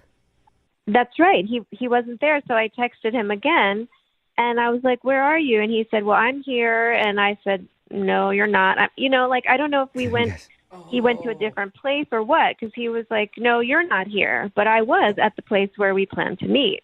That'd be frustrating to go on first of all, the date and then not be able to find each other and then not be able to find each other in the coffee shop. Right, exactly. Did you ever actually link up? I said, well, are you coming over? Like, this is where I am. Are you coming over? And he said, I've got something else I have to do. It would be better for me if we just reschedule. I've kind of put a lot of time into this. And so he was just not into it. Sounds like it did backfire and it turned him off after trying to search for you for 2 hours or whatever. But Amy, why do you want to go out with him again? He essentially stood you up on your date. Yeah, kind of. Well, I thought that actually it went pretty well for those few minutes that we did meet up. I mean, we liked each other, and I don't know what happened, but I think that we should give another try. I mean, it's not like something horrible happened. It's just, there was a misunderstanding. So, I still like him. Okay. I just want to see what happens. Okay, and have you tried to get a hold of him since he said let's reschedule? Yeah, I tried to get a hold of him, but he hasn't responded. Okay, well, we'll play a song and then come back and call him and get your second date update, okay? Okay, thank you. Just make sure you're hanging out on the right phone. You don't go to a different phone. We can't find you. Just hold on 1 second, all right? Okay. Moving 92.5. Brooke and Jubal in the mornings. Second date update. If you're just joining us for today's second date update, Amy is on the phone, and Amy really knows how to spark romance on a date. She met this dude named Jay, and then they went to the park and walked in opposite directions. Not together. I mean, Not together, just they met at the park and then they left each other, and that was basically her date. Very romantic. Amy wanted to do something a little creative, so she did this lost and found couples challenge. You're supposed to walk 15 minutes in the opposite direction and then try to find each other again, but they never found each other. They even ended up at opposite coffee shops after an hour of searching for each other, and it seems like the dude just got frustrated and didn't want to see her again, but now she's not able to get a hold of him, so we're about to get him on the phone and find out if that is the reason why. Amy, I'm all for creative dates, but did you not run this by any of your friends before you pulled the trigger? I did, and I actually found this idea online, and I read that it's supposed to work great, so I don't know what happened. Yeah. Well, it didn't work out great for you, but I'm going to dial his phone number right now and see if we can get him on the phone, okay? Okay, thanks. Yep, here we go.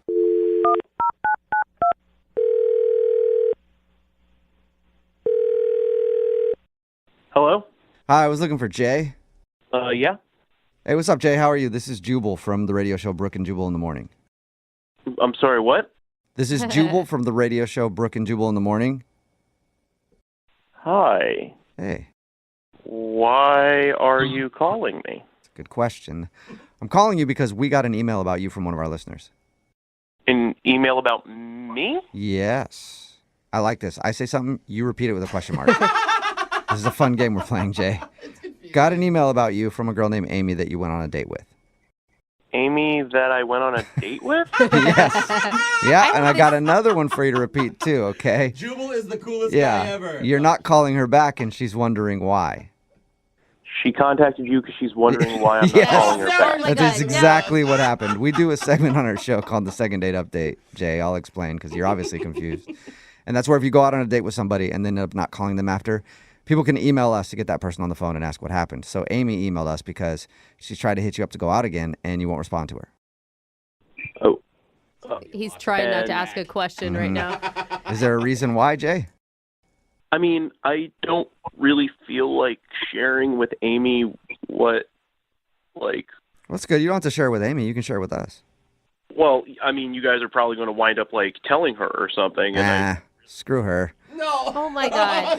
I mean, yeah, we will tell her. That's why she wants to know. That's the whole deal. She said that, I mean, she's been frustrated by online dating. She finally finds somebody that she's connected with, and then it doesn't work out. And that's a real bummer. You can understand that. I mean, I do understand that. I just don't want to, like, say something that's going to get back to her and she's going to, like, get mad or anything. Well, we can try to sugarcoat it for you. And we already made fun of her date idea when she told us about the Yeah, you guys walk in different directions. So I'm not the only one that thought that was a dumb date idea. Yeah. I thought it sounded horrible. Yeah. For real. Yeah. I do a lot of dumb dates, and I'm even on your on your side with that one. Was that it? Was it just the whole concept of the date? And she also told us how you couldn't find each other either. That would be frustrating. That would make me want to leave. Well, it wasn't just the concept of the date. Like, it's weird enough to just show up and have them be like, hi, okay, leave now. That was a little weird. But, I mean, at first, I was excited to meet her, so I was kind of cool with it. And then I started walking away, and after a minute or two, I was like, I don't really want to just walk for 15 minutes to turn around and walk back. Yeah. So there was a bar like a block away from where we had met up, and I kind of ducked in there to just grab a drink and hang out. And a couple of my buddies live like around the corner, and one of them had texted me to see what I was up to, and I'm like, hey man, you wouldn't believe this. I'm on a date with a chick, but I'm not on a date with her. I'm actually at this bar just hanging out for like the next half hour. So they were like, oh cool, we'll meet you over there. Oh no. And we had more than one drink, and then we had more than two drinks. Oh, Jay. All right, so since you didn't go on your walk and ended up getting drunk with your friends, she told us how she was trying to meet up with you at a coffee shop. Did you actually try to meet up with her? Originally, when I went to go and get the drink, I had intended on meeting up with her back at the park, but then one of my buddies was like, it's happy hour getting free over at the strip club. Oh, my gosh. Oh, no. So we kind of slid over that way, and then she started texting me being like, where are you? And I didn't want to be like, hey, I kind of just got out of there. So I was like, I can't find you either. We should try this another time. Jay, so you went on a date with a nice girl who put energy and effort into your date, and you ended up at the strip club? With your bros? Sounds like an awesome day. Well, I don't know how much energy she put into the date. Like, the energy she put into the date was, hey, I found a thing that we can not do together and not get to know each other. Well, that wasn't her intention. She was trying. Have you never screwed up a date before with a bad idea? Well, I've screwed up a date with a bad idea, but I was in person to screw it up. I didn't leave to let it get screwed up away from me. Why aren't you going out with her now? Why aren't you calling her back? She doesn't know. Honestly, the next day, I just kind of felt really, really bad about the whole thing, and I don't know if I can look her in the eye again if we ever go out again. Yeah, I mean, it is kind of messed up, no matter how bad the date was, to be on a date and leave that date to go to the strip club with your bros. I know you didn't want us to tell her all of that, so I'm glad we didn't. But you did, because she's actually on the other line listening and wants to talk to you. She's on the other line? Yes, there you go, repeating my questions, my statements again. Yes, unless she hung up, Amy is still on the other line. Amy, are you still there? Yes, I am. Hey. Why didn't you just be honest with me? I mean, so you went to get drunk with your friends. I mean, you could have just told me that. Well, I didn't intend to be, like, really rude to you. It just kind of snowballed, and then I felt bad about it, and I felt it would just be better to not continue. And honestly, I absolutely intended to come back and meet up with you after I had a drink, and I got caught up, and, I had a couple more drinks, and then a friend of mine texted me and was like, yeah, we heard the story. Yeah, I heard the whole story. So is this supposed to make me feel better, just the idea that you wanted to hang out with me, you meant to meet up with me, you were going to, but you didn't? How am I supposed to feel about that? Well, I don't know. I guess kind of the same way that I'm supposed to feel about you wanted that idea to be a good first date idea. Oh, it is a good idea. It's supposed to go much better than that. It's just that you didn't follow the rules. That's all. I will say, It sounds Amy like you does had have fun. I mean, Amy does have a point, though. I mean, it is one of those things where it's not going to be fun unless both people really participate in it. Like, literally within 5 minutes of the date, you decided that going to drink by yourself was going to be more fun. You know what, though? It is kind of a good idea because you're supposed to take a 15-minute walk and then see what happens. You started to take your walk, and then that led you on a path to a bar and then to a strip club in the middle of the day. So, actually, a lot can happen on this date. I found a stripper. Yeah, you should have joined back up with her and been like, check this out, and seen her reaction. I mean, don't you feel bad knowing that I was walking around the park and the coffee shop looking for you for hours, and meanwhile, you were getting drunk with your friends and going to a strip club and throwing down singles? This sounds like a fight that usually happens later in a relationship. Yeah, it does. Well, hey, look at it this way. All those things that you saw on that long walk around the park for hours is now a thing you can tell me about. Oh, come on. Oh, there you go. Jay. Now That you was both have your rude. stories. It's actually just kind of like it turned into a really, really long game. of that the was Lost and Found rude. Couples Challenge or whatever you called it, Amy. Would you like to get together and swap stories? Jay, we'll pay for a second date. Will you go out with Amy again? Wait, hold on. I already know his whole story. I mean, he ruined it. Yeah, but he doesn't know yours. Could be fun. Come on, do you even want to go out with him, Amy? I'd be a lot more pissed if I were you. I think that we should do it over again and do it the right way. And if he can play by the rules, then we'll give it another try. Okay, so Jay, are you down to try it one more time? And no going to the strip club. Actually go walk for 15 minutes and come back. Walk the opposite Yeah. direction. I'd like to, but just with one little change. We meet up and use that time to talk about everything we've seen up to that point, like our lives and where we've been. That's a regular date. and we talk about those things. Look, I'm not letting you off that easy. This is a fun game, and I want to try it again and do it right, and then we can talk about other things. She really wants to do it, Jay. Will you give her another shot? Amy, I feel bad about it, and I had a lot of fun chatting with you leading up to that first date. And I do want to really see what's up. So, yes. Okay. Okay. All right. I can't decide if this is exciting or the start of a really unhealthy relationship. Well, at least you guys are actually going out again. Jay, thank you for your time, man. I appreciate it. Thank you, guys. All right. We'll get it all set up, and hopefully we can get an update from you. All right. All right. Take care, man. Amy, are you still there? Yeah. Amy, why are you going out with him again? Yeah. Oh, I'm actually not. I'm just going to schedule it, and he'll show up, and then I won't. All right. So it is still a successful second date update. We'll take it. Brooke and Jubal in the morning. Got a text in at 78592 that says, that sounds like a horrible idea for a date, but I kind of want to do it. Me too. If you missed it, we're talking about today's second date update. Amy wanted to call this dude named Jay. She planned the date, and she had an interesting idea. She wanted to walk 15 minutes in the opposite direction at a park and then turn back around and try to find each other so that you can share what you saw during your walk. But they got lost during the date and decided to try again another time. They never actually met back up after they started walking in different directions. We got Jay on the phone and found out that he didn't want to walk around. He thought the date idea was kind of weird, so he just went and got drunk with his friends at a bar, then ended up at a strip club a little while later, and then lied to Amy about it. Because the whole time they were like, I can't find you. Let's meet up at a coffee shop. And he never did, but he was actually with his buddies. She was upset that Jay didn't follow the rules and got drunk and went to a strip club instead. But she said she did want to see him again the right way. I will say, though, he wins that game. Why do you say? Because he's got a way better story than she does. Yeah. Like in He his absolutely time does. that he spent on the walk, He wow. found strippers. A He lot saw- happened. He saw a lot more interesting things than she did. I mean, she saw maybe a bird and a homeless person. Well, Jay felt guilty and agreed to go on a second date and try it again. So looks like it might work out for them unless he does it one more time. Remember, if you want a second date update, all you have to do is email the show and we will call the person who didn't call you back. And speaking of people not calling you back, maybe the insurance companies want to screw you out of some money and they're not calling you back.